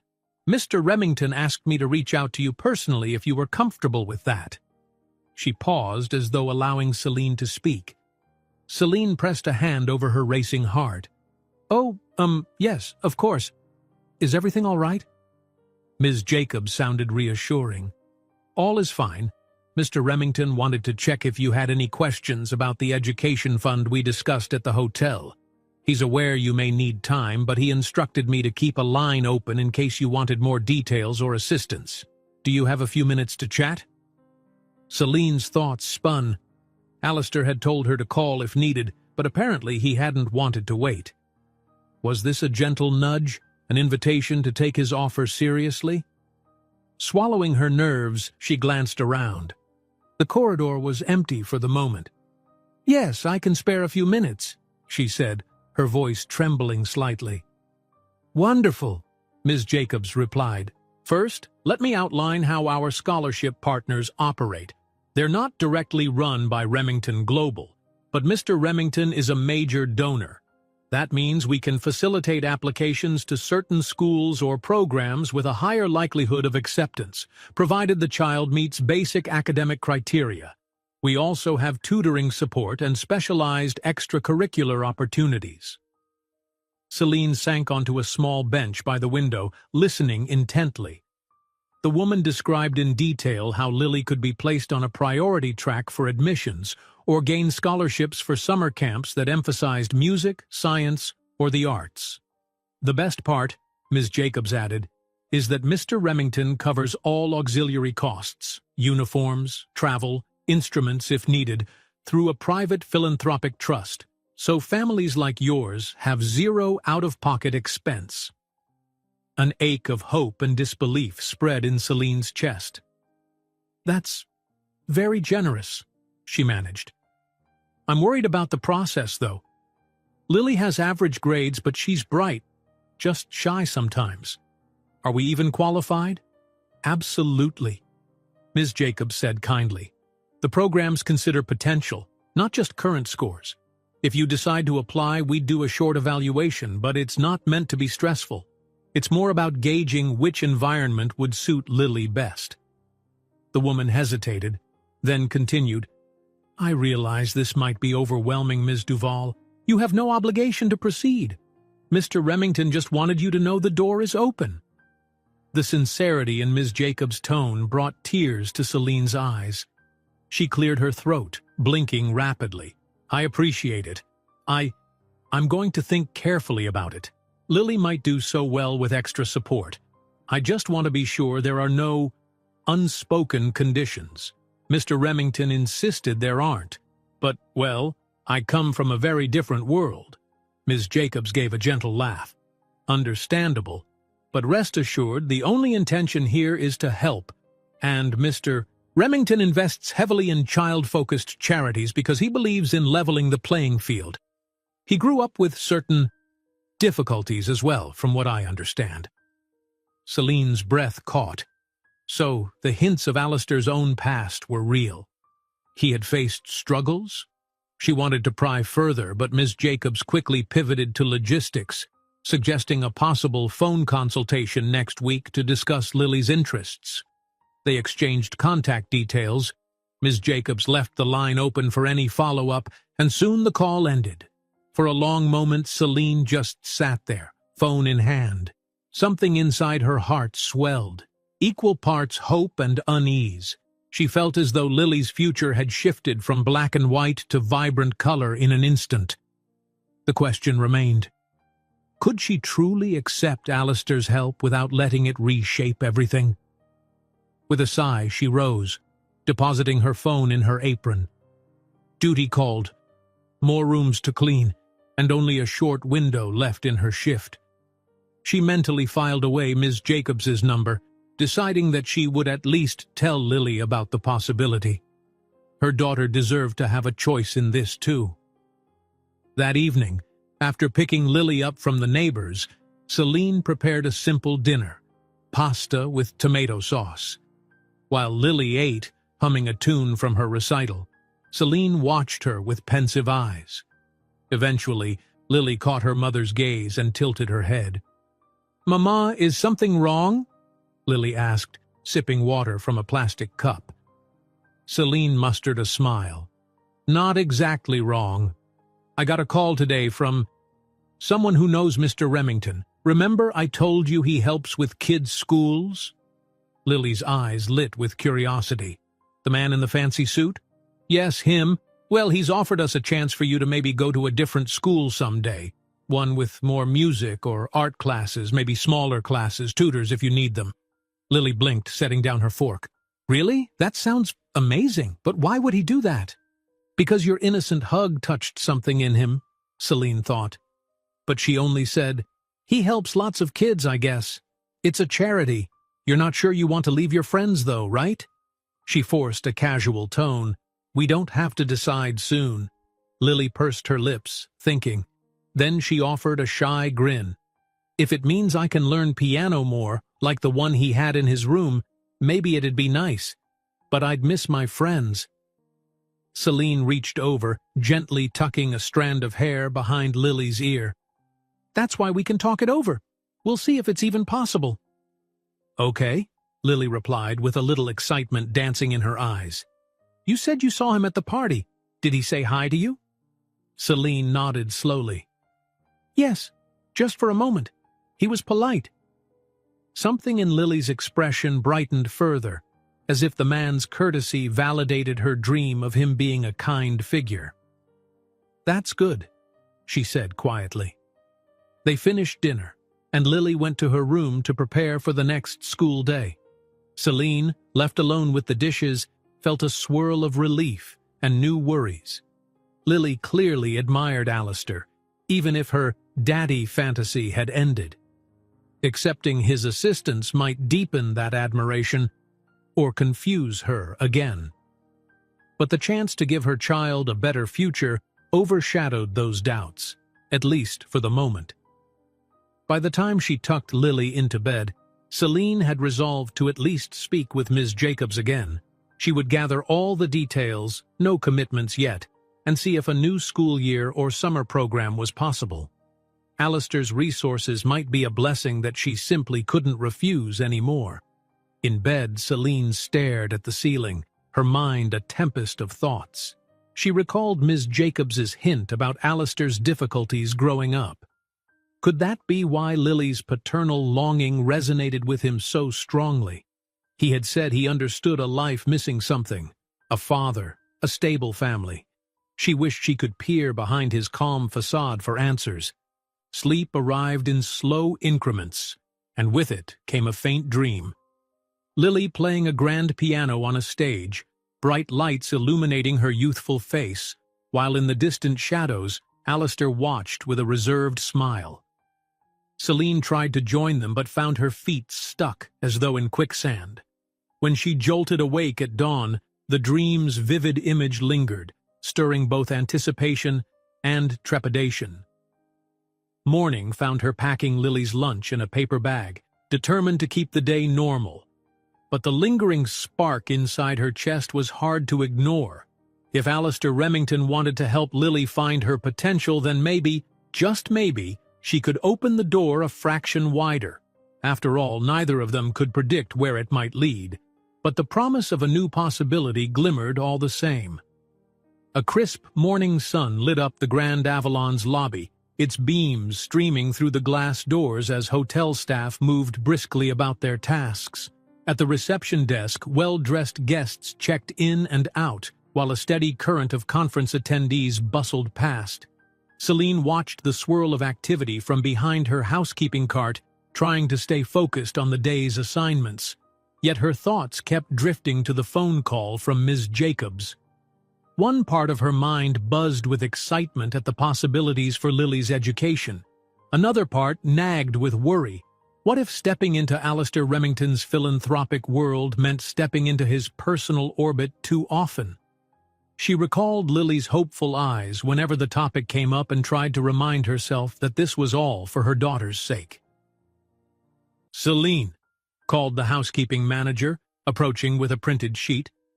"I need you to handle a small but important request. One of Remington Global's junior executives is in Suite 1208.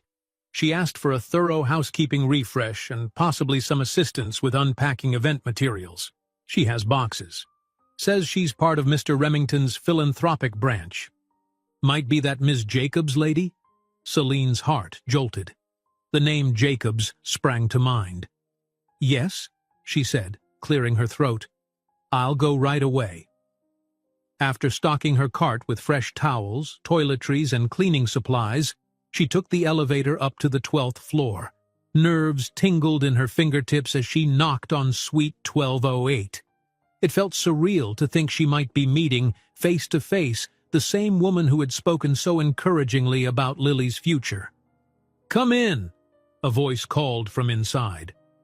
Pushing the cart carefully, Celine entered. The suite was bright and neatly furnished. In the center of the room stood a tall woman with dark hair pulled into a neat bun, elegant yet approachable. She wore a charcoal gray skirt suit, a small Remington Global pin on the lapel. Though she wasn't on the phone at that moment, a tablet rested on the desk, showing the name L. Jacobs on its lock screen. "Ms. Jacobs?" Celine ventured, offering a polite smile. "I'm Celine Duval, from housekeeping." The woman turned, her face lighting up. "Ms. Duval, perfect timing. Thank you for coming so quickly." She extended a hand. "Lena Jacobs, we spoke by phone." Celine set aside her initial shyness and shook Lena's hand. "It's nice to meet you in person." "You as well?" Lena gestured to a couple of unopened boxes on the floor near the bed. "I arrived late last night. These contain brochures and documents for a small workshop I'm hosting later this week, all related to the philanthropic division. I was hoping for help unpacking them, plus the usual housekeeping service, if that's okay." Celine nodded immediately. "Of course, I can handle that, and I'll freshen up the suite once we're done." She tried to keep her voice steady, but curiosity sparked inside her. Lena had come to the hotel in connection with Remington Global's philanthropic efforts, likely the same scholarship programs. Was this a coincidence, or had Alistair arranged it? They spent the next few minutes cutting open the boxes. Lena carefully stacked glossy pamphlets on the small desk. Celine noticed that they showcased success stories. Children from various backgrounds who'd received scholarships to top-tier schools or specialized programs. One page even displayed the name Remington Scholars. When they finished unboxing, Celine began tidying. She replaced linens and towels, dusted surfaces, and discreetly organized the desk's clutter. Meanwhile, Lena studied the pamphlets. "I'm glad we can talk face to face," Lena said, glancing over. "Sometimes phone calls feel too impersonal." Celine paused in her dusting. "I do appreciate your call the other day. It meant a lot that you explained how the scholarships work." "I've been thinking about it." Lena smiled, leaning against the desk. "I'm happy to go into any detail you need. I'll be here for a few days, conducting workshops on different philanthropic initiatives. If you'd like, we can arrange a more thorough conversation about Lily's interests, or even talk about a possible timeline for applications." Nerves fluttered in Celine's stomach. "That would be good. I'd like to be fully informed before deciding anything. Lily is excited at the idea, but I don't want to uproot her social life unless we're certain it's the right move." "Completely understandable," Lena affirmed. "Perhaps we could meet after your shift or during a break. I have a small conference room booked tomorrow morning, just a casual space to talk with a few families and community representatives. You'd be welcome to stop by." Celine blinked. "Other families?" "Yes," Lena said, brightening. "We have multiple local children who might qualify for various scholarships. Some were recommended by teachers or youth organizations. We keep it low pressure, more of an information session than anything. If you're interested, I'll add your name. No strings attached?" Celine hesitated only a moment before nodding. "All right. If it's tomorrow morning, I can adjust my schedule a bit. Lily will be in school, so I'll come alone." "Perfect." Lena retrieved a card from her tablet case, handing it over. "My direct line. If anything changes, just call or text." Accepting the card, Celine felt an odd mix of gratitude and trepidation. She carefully slipped it into her apron pocket, next to the scholarship documents from before. "Thank you," she murmured. Once the suite was freshened and the boxes neatly stored, Celine prepared to leave. At the door, Lena offered a warm handshake. "I look forward to speaking more. It might be the start of something wonderful for Lily." Celine nodded, returning Lena's smile as best she could. "I hope so." She stepped into the hallway, guiding her cart to the elevator. Her heart beat a little faster than usual, as though she'd been given a glimpse of a brighter horizon. Yet a small voice in her head whispered caution, reminding her that any gift from Alistair's sphere could come with complications. But the sincerity in Lena's approach reassured her. It seemed no one was pushing or prying, just making an opportunity available. That evening, after Lily's bedtime, Celine reread the brochures spread out on her little kitchen table.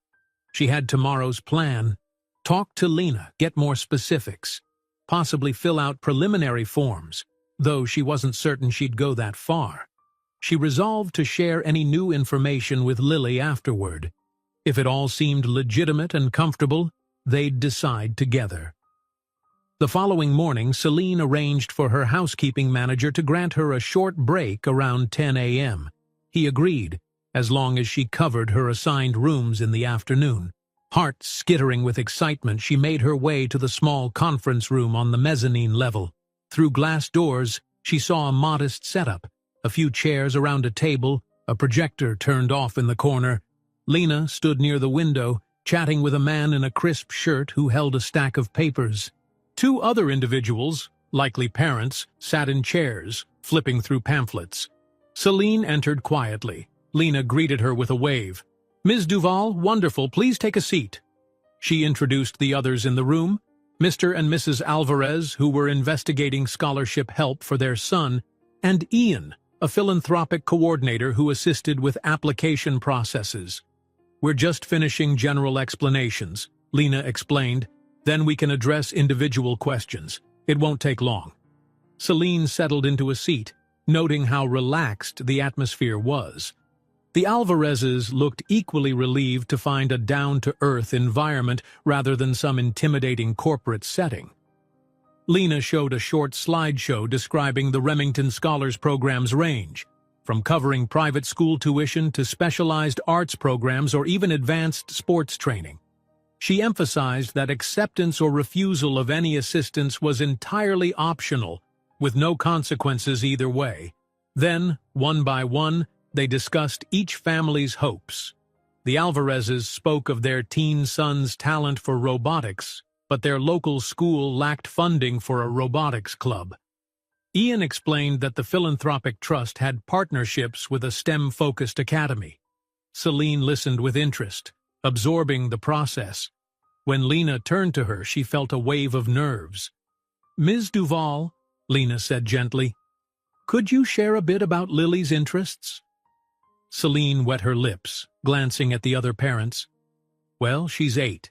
She loves music, always humming or trying out instruments, though we don't have many. She's also bright in reading and storytelling, but shy in groups.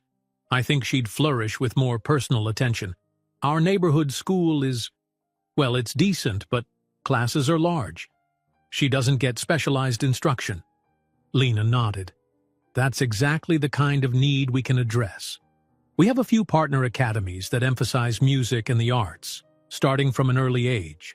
She produced a booklet from her folder, sliding it across the table. "We can start with a simple interest survey. If you're open, we'll request Lily's teacher's input, then see if any of these programs seem like a good fit." The conversation continued with thoughtful questions.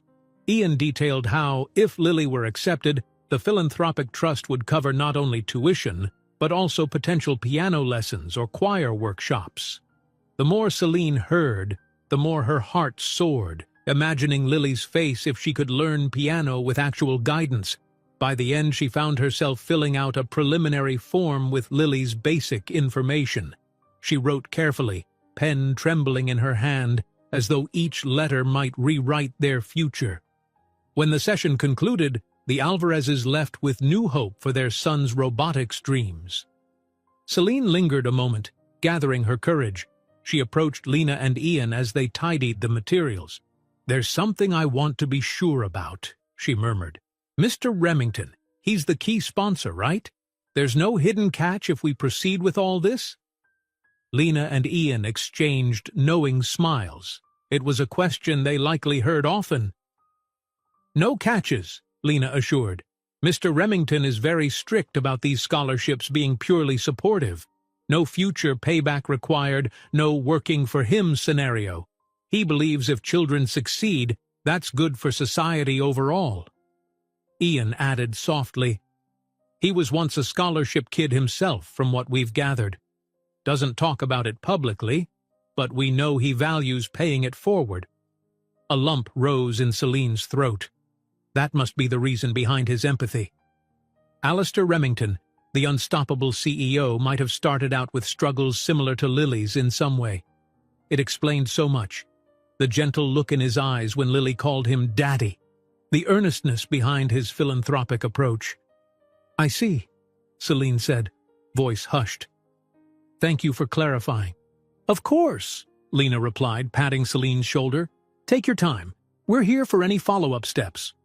She said her goodbyes, leaving the conference room clutching the booklet in her arms. The hallway beyond felt brighter, as if the very air had shifted.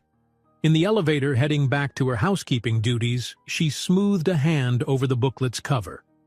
Lily's name scrawled on the forms glowed in her mind. They were on the brink of a new path, one that might lead Lily to the music and education she deserved. At that moment, the elevator doors dinged open onto a floor bustling with guests. Another reminder that her everyday routine continued.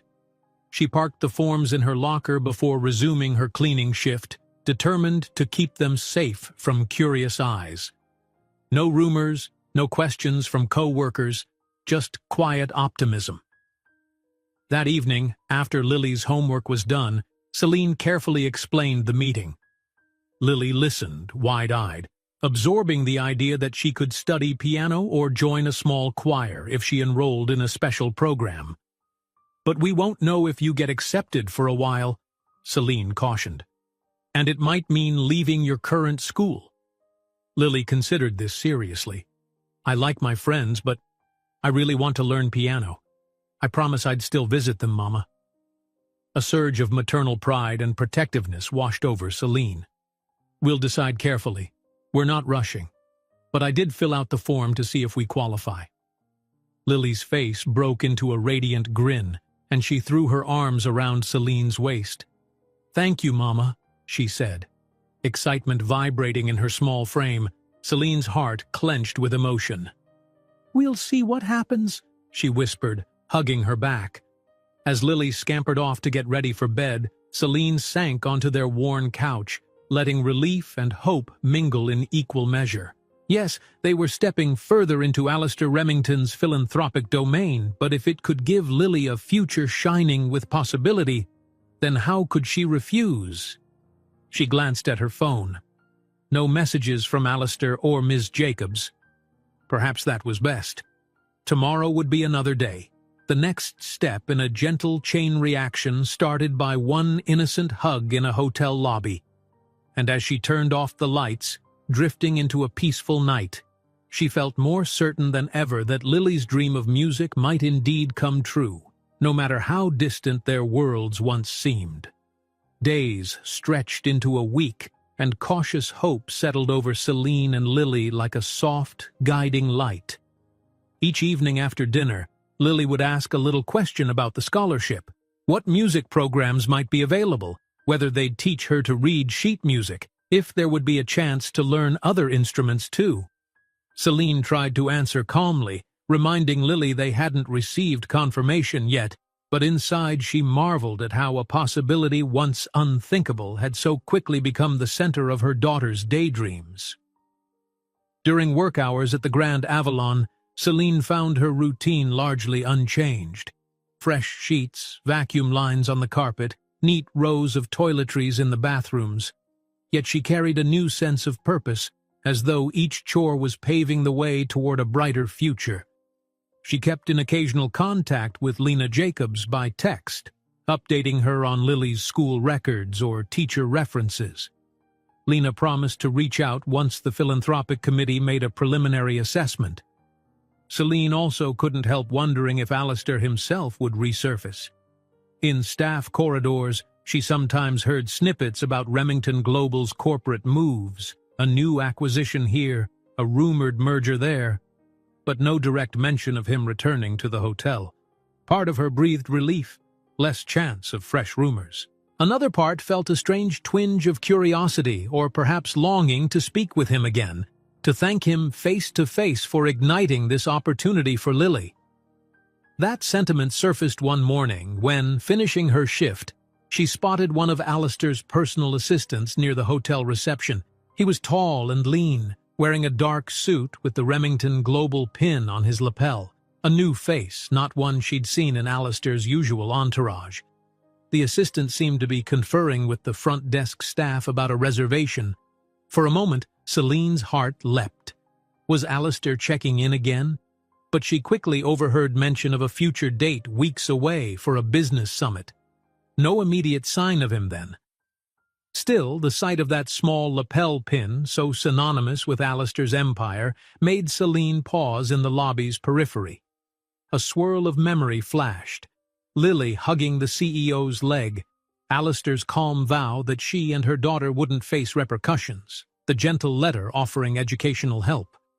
She shook her head softly, reminding herself that she'd already stepped onto a new path.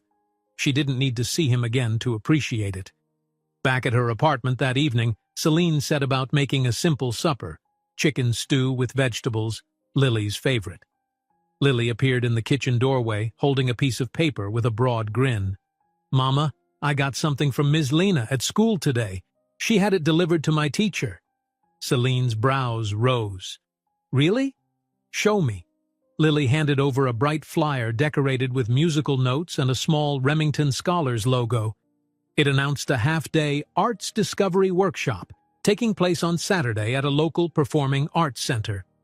The text invited prospective scholarship students to attend, try instruments, and meet instructors. Celine noticed that the letter included Lily's name at the top, welcoming her specifically. A footnote explained the philanthropic division would arrange transportation if needed. "It's this Saturday," Lily said, brimming with excitement. "Can I go, Mama? It says I can try a real piano." Celine scanned the flyer, her heart warming at the carefully phrased invitation. Of course, Ms. Jacobs would make sure Lily felt welcome from the start. "Yes," she said. "I'll call Ms. Jacobs to confirm. I'm sure we can arrange it." Lily hugged her in delight. "Thank you. I want to practice right away." She paused, then giggled. "But we don't have a piano. Maybe I'll just pretend on my desk." Celine laughed softly. "Someday maybe we will have one.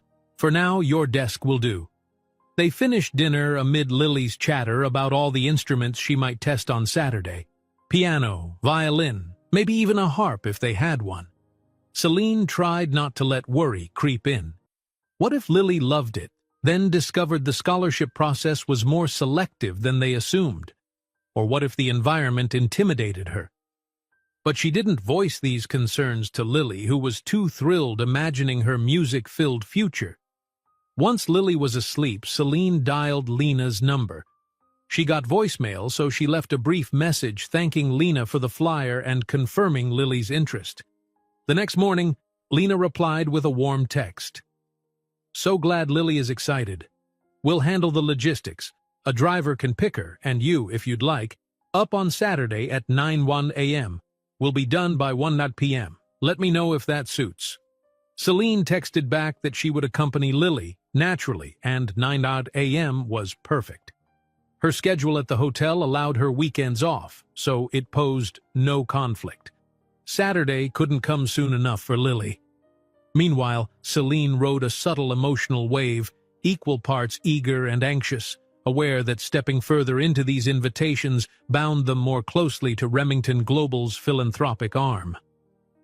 Finally, Saturday dawned bright and cool. Lily woke early, rummaging through her modest wardrobe for something nice but comfy to wear, eventually choosing a simple pink sweater and jeans. Celine likewise picked out her best casual outfit, a neatly pressed blouse and black slacks. She wanted to make a good impression, if only to reassure the organizers that Lily had a supportive, responsible mother. Right at 9 a.m., a discreet black sedan arrived at their apartment building. The driver, a polite man in a suit, opened the door with a small bow. Lily's eyes widened, a flicker of memory reminding her of the day she'd once ridden in Alistair's car to school. "Mama," Lily whispered, "they really treat us fancy, huh?" Celine patted Lily's shoulder. "Just enjoy it, sweetheart." The ride to the Performing Arts Center took about 15 minutes. Lily peered out the window with curiosity, watching the city's streets roll by. The center itself, located in a calmer neighborhood near a small park, boasted tall glass windows revealing a spacious lobby. A banner out front read, "Arts Discovery Workshop, Welcome Remington Scholars Candidates." Inside, the air buzzed with excitement. A few other children and parents gathered, chatting with staff wearing name badges. Celine spotted Lena by a sign-in table, smiling as she greeted arrivals. The moment Lena saw them, her face lit. "Ms. Duval, and this must be Lily." She bent slightly to Lily's height. "So nice to meet you in person. Ready to explore some music?" Lily nodded, a shy grin on her lips. "Yes, ma'am." Lena directed them to a small auditorium where an introductory session would start. Around them, children of varying ages milled about, some timid, others bursting with energy. A staff member led them inside, where rows of chairs faced a modest stage with a grand piano and a few stands for violin, cello, and flute. Celine and Lily took seats. Lily folded her hands in her lap, excitement sparkling in her eyes. A man in casual slacks and a blazer stepped on stage, a piano instructor apparently. He welcomed everyone, explaining how the workshop would let the children rotate through short exploration stations. Each station had an instrument or art form to sample. "No pressure, no performances today," he assured them. "Just a fun tryout. We'll note your interests and see if any specialized track suits you." As they spoke, Celine noticed a silent presence entering through a side door. Someone tall, dressed in charcoal pants and a fitted dark sweater. His hair was meticulously groomed, and even from a distance she recognized the confident posture. For an instant, her breath caught. Was that Alistair? He lingered in the far corner near a staff table, scanning the small crowd. Indeed, as he turned his head, she caught a glimpse of his profile, sharp, controlled, unmistakable. A wave of surprise rolled through her. She'd assumed he wouldn't be at such a modest event. Why was he here? Afraid of drawing Lily's attention, Celine lowered her gaze, focusing on the instructor's speech. Yet her heart pounded. Alistair's presence was like an invisible current shifting the atmosphere, at least for her. Did he come specifically because Lily might attend? Or was this a routine check on his philanthropic programs? Soon the children were split into small groups. Lily joined a station featuring a piano instructor, along with two other girls around her age. Celine watched from a few steps back as Lily gingerly pressed the keys, listening to the gentle note that echoed. Her wonder shone in every movement. While the children practiced tapping simple melodies, Lena drifted over to Celine. "Your Lily is doing great," she whispered. "She's a natural at following pitch." Celine beamed. "Thank you. She's always humming at home, but she's never had formal lessons." Lena's smile brightened. She might just flourish if given the chance. Her expression shifted as though recalling something. "By the way, Mr. Remington arrived about 15 minutes ago. He often visits these sessions unannounced, just to quietly observe. I hope that's okay. We keep it casual. He won't disturb the kids." Celine forced a casual nod. "I noticed him." She inhaled, summoning courage. "Does he come often?" Lena shrugged. "He tries to check in whenever his schedule permits, particularly if he's personally involved. I suspect he took an interest in Lily's case." She winked, then drifted off to greet other parents. An interest. The words sank into Celine, stirring complicated feelings. Had Lily's hopeful call of Daddy created a bond in Alistair's mind? Or was he simply continuing his mission to pay forward the help he'd once received? Whatever the reason, he was here, quietly standing by a table, chatting now and then with one or two staff members, casting watchful glances at the children's progress. Eventually, Lily finished the piano segment and moved to a short violin trial. Celine followed, snapping a few photos on her phone. Lily giggled when the bow squeaked against the strings, but the instructor guided her gently, showing basic posture. By the time that rotation ended, Lily's face glowed with delight even though the sound was far from harmonious. Finally, after a short snack break, the children had free time to roam and revisit any station they loved.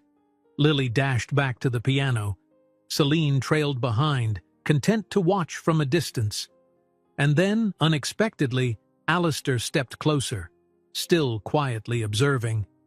He halted a yard away from Celine, his gaze on Lily's small fingers attempting a simple halting tune.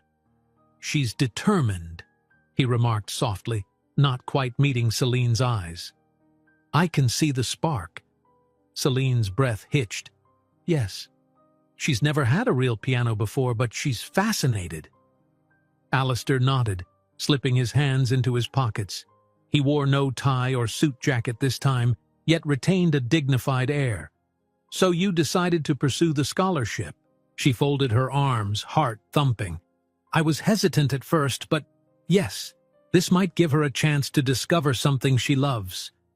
After a pause, she added quietly, "Thank you for providing this path." A faint smile ghosted across his lips. "I'm glad you found it worthwhile." He watched Lily for another moment, then turned slightly toward Celine. "How's life otherwise? Your work at the hotel? The rumors have quieted, I hope." She glanced around, ensuring Lily wasn't listening. "All quiet. Everyone moved on. And Lily? She doesn't talk about that day so much anymore, though she thinks kindly of you." His expression flickered. "She shouldn't dwell on any confusion. I was never—" "I know," Celine murmured, cutting him off gently. "And she knows too now. Don't worry." They fell into a moment of silence. Across the room, Lily tapped a few clumsy piano keys, drawing laughter from the instructor. Then Alistair's voice came softly. "I remember being her age, wishing I could try a proper instrument, but my circumstances didn't allow that at the time." Celine's chest tightened. She wanted to ask more. Where did he grow up? Who helped him? But she sensed that, for Alistair, opening even that small window into his past was significant. She met his gaze. "You're making it possible for many kids to have what you missed. That's admirable." He inclined his head, looking almost pensive. "Perhaps. I suppose it's simply necessary. The world doesn't have to be so unfair if we redistribute opportunities." They both turned back to Lily, who glanced up just then, noticing them together. Her eyes lit, and she waved, oblivious to any lingering awkwardness. Alistair, surprisingly, lifted a hand in a subtle wave back, a tight smile on his face. Lily grinned wider, returning her focus to the keys. Celine's heart clenched, seeing that fleeting connection. A swirl of questions rose, but before she could speak, an announcement over the center's intercom signaled the final gathering.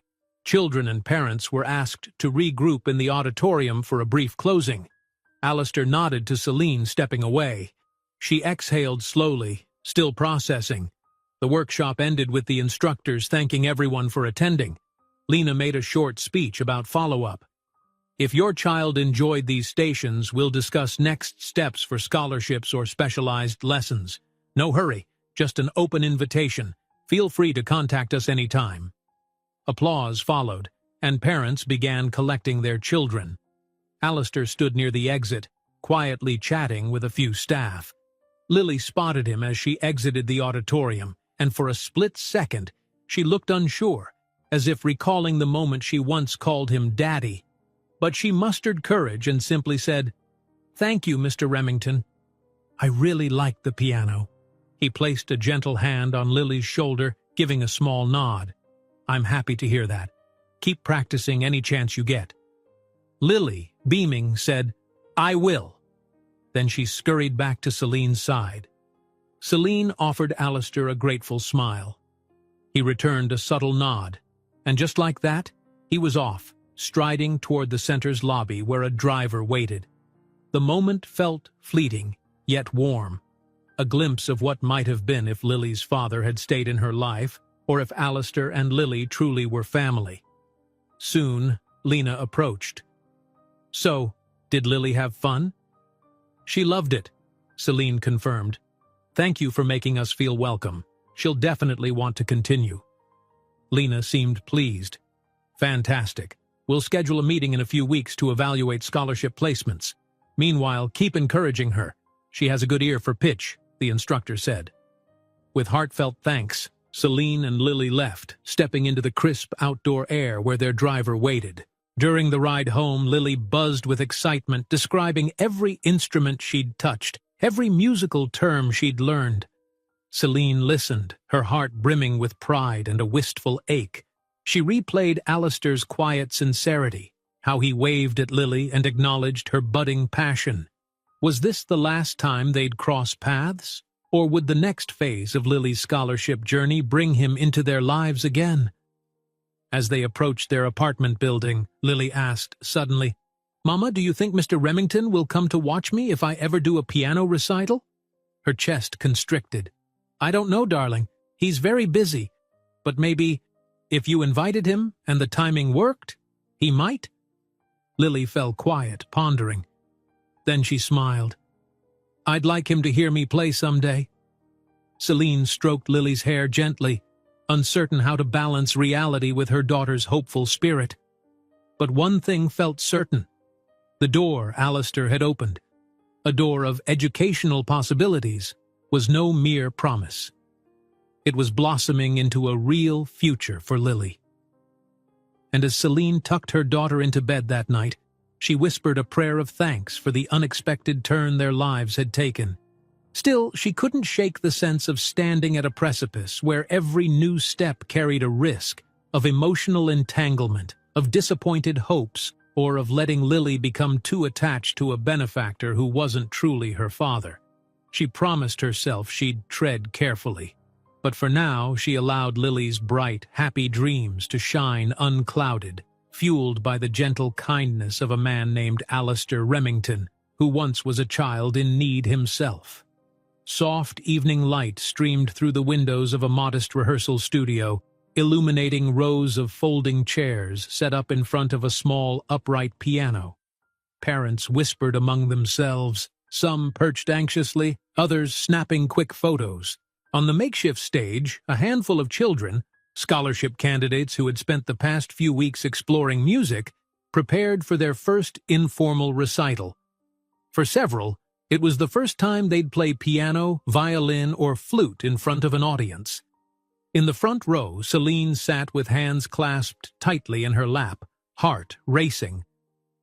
Lily was third on the program, set to attempt a short piano piece learned only recently with the help of a volunteer instructor. In the weeks since the Arts Discovery Workshop, Lily had dived headlong into practicing whenever she could, sometimes at school, sometimes at a neighborhood community center. Celine had never seen her daughter so determined or so fulfilled. One seat over, Lena Jacobs offered a reassuring smile.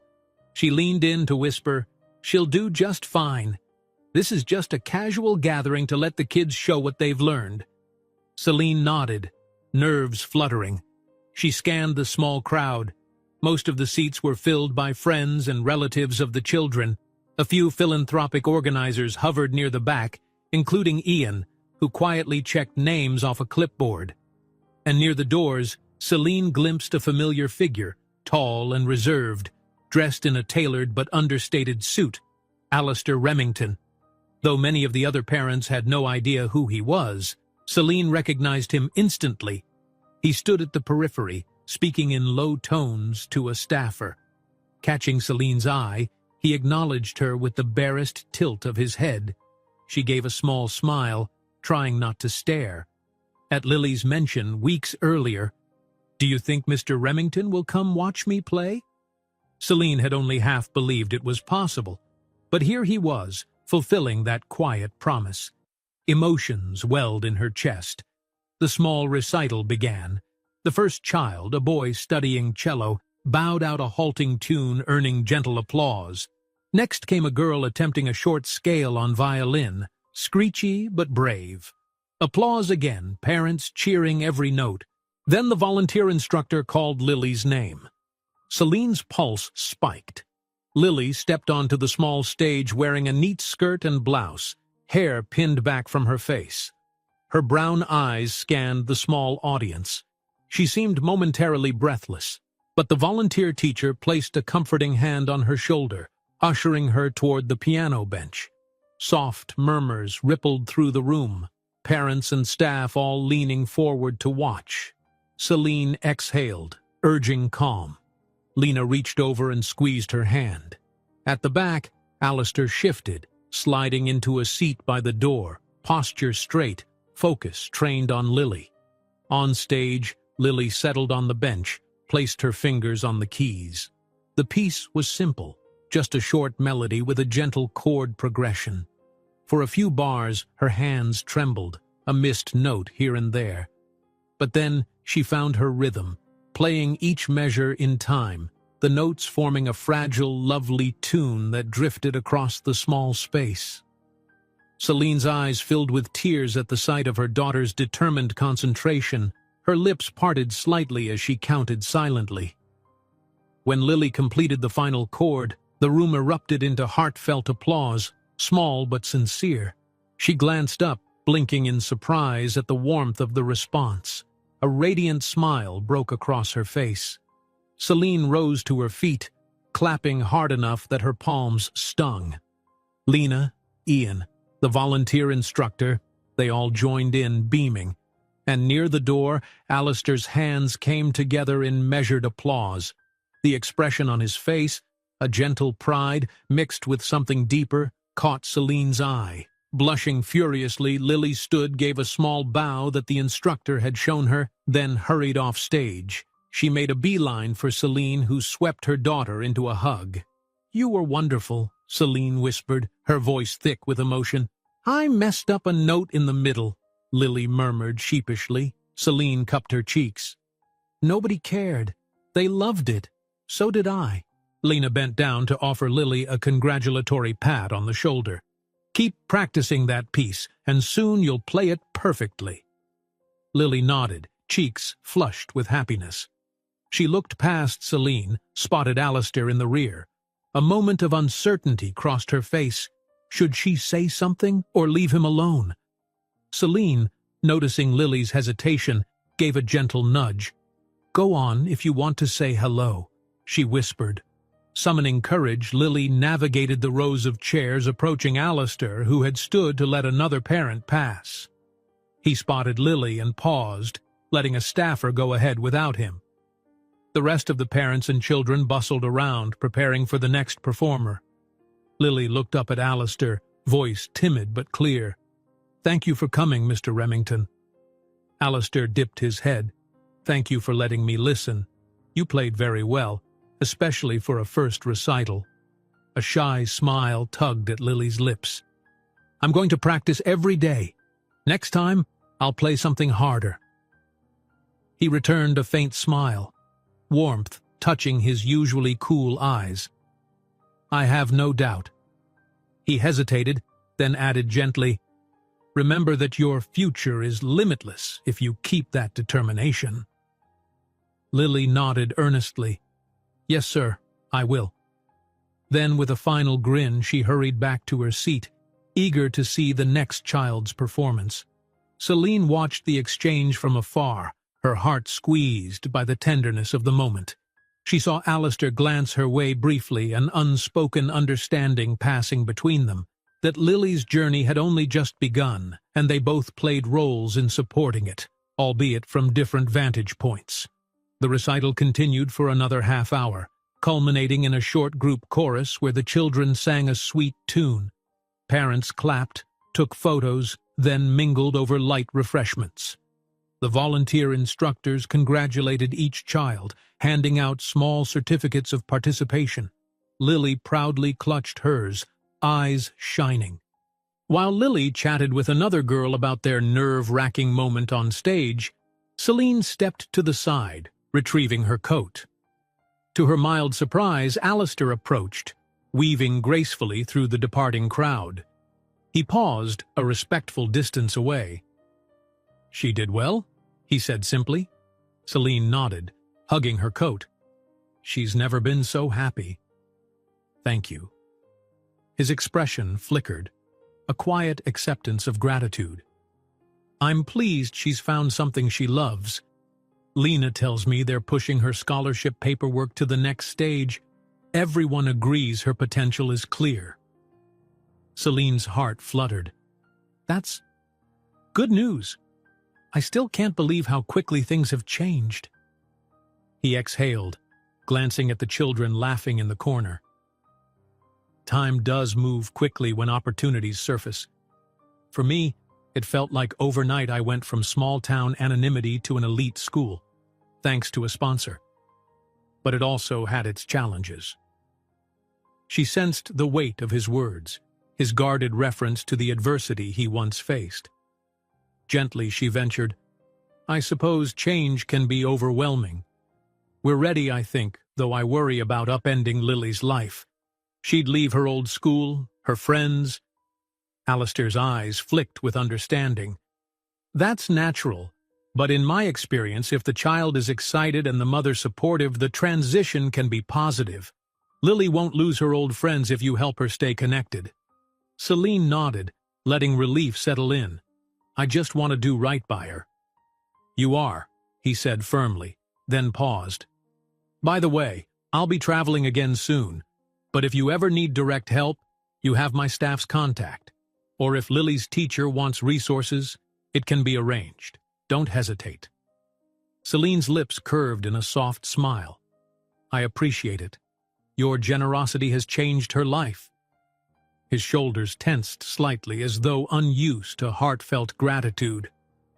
She changed mine, in a small way, he admitted, almost too quietly to hear. Reminded me why I do any of this. Emotion brimmed in Celine's chest. She sensed how personal this was for him, how Lily's earnest hope had touched something in his past. She placed a hand over her heart. I'm glad. It means a lot to us both. Just then, Lily dashed over, certificate waving in her hand. Mama, guess what? The instructor says maybe in a few months we can do a real concert with an audience and everything. That's wonderful, Celine exclaimed, beaming.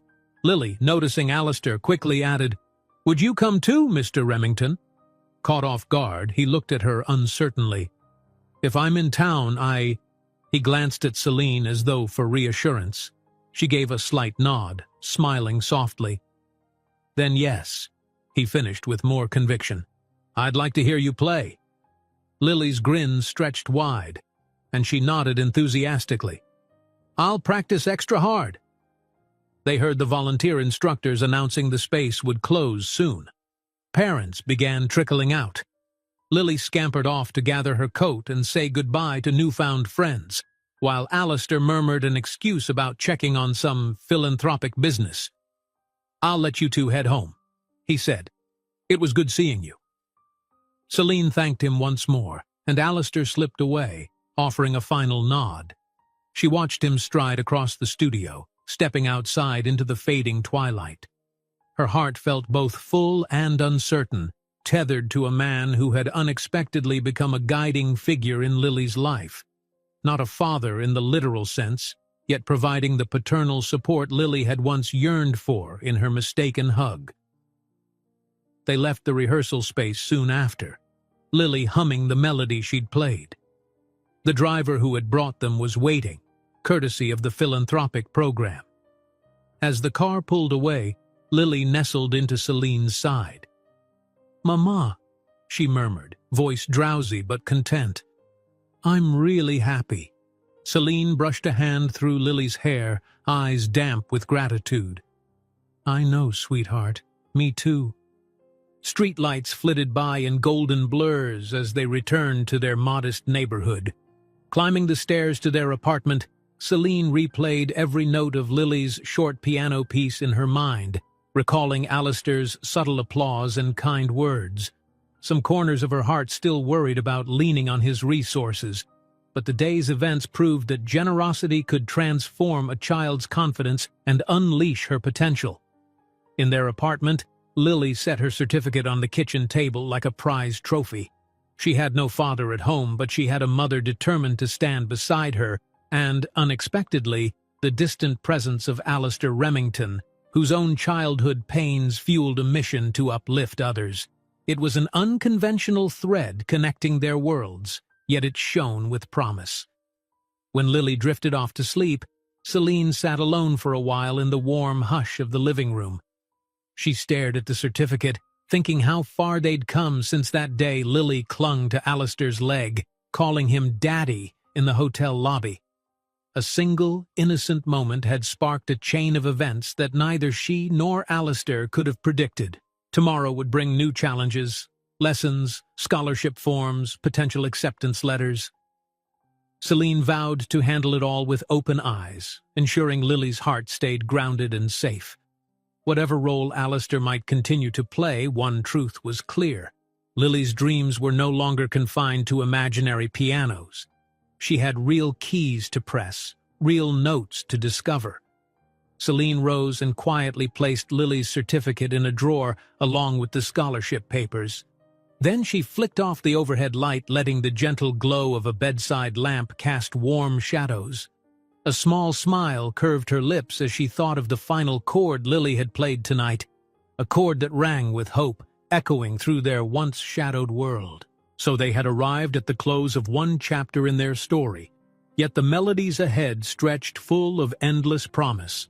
Lily would keep practicing, forging new harmonies, and somewhere in the background, Alistair Remington, still carrying memories of his own lost childhood, would remain an unseen guardian of her future, ensuring that every child's dream, no matter how small, could find its way into the light.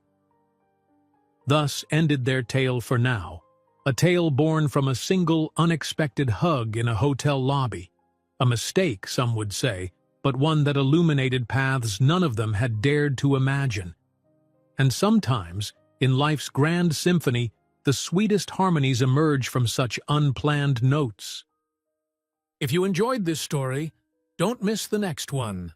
Just click on the screen.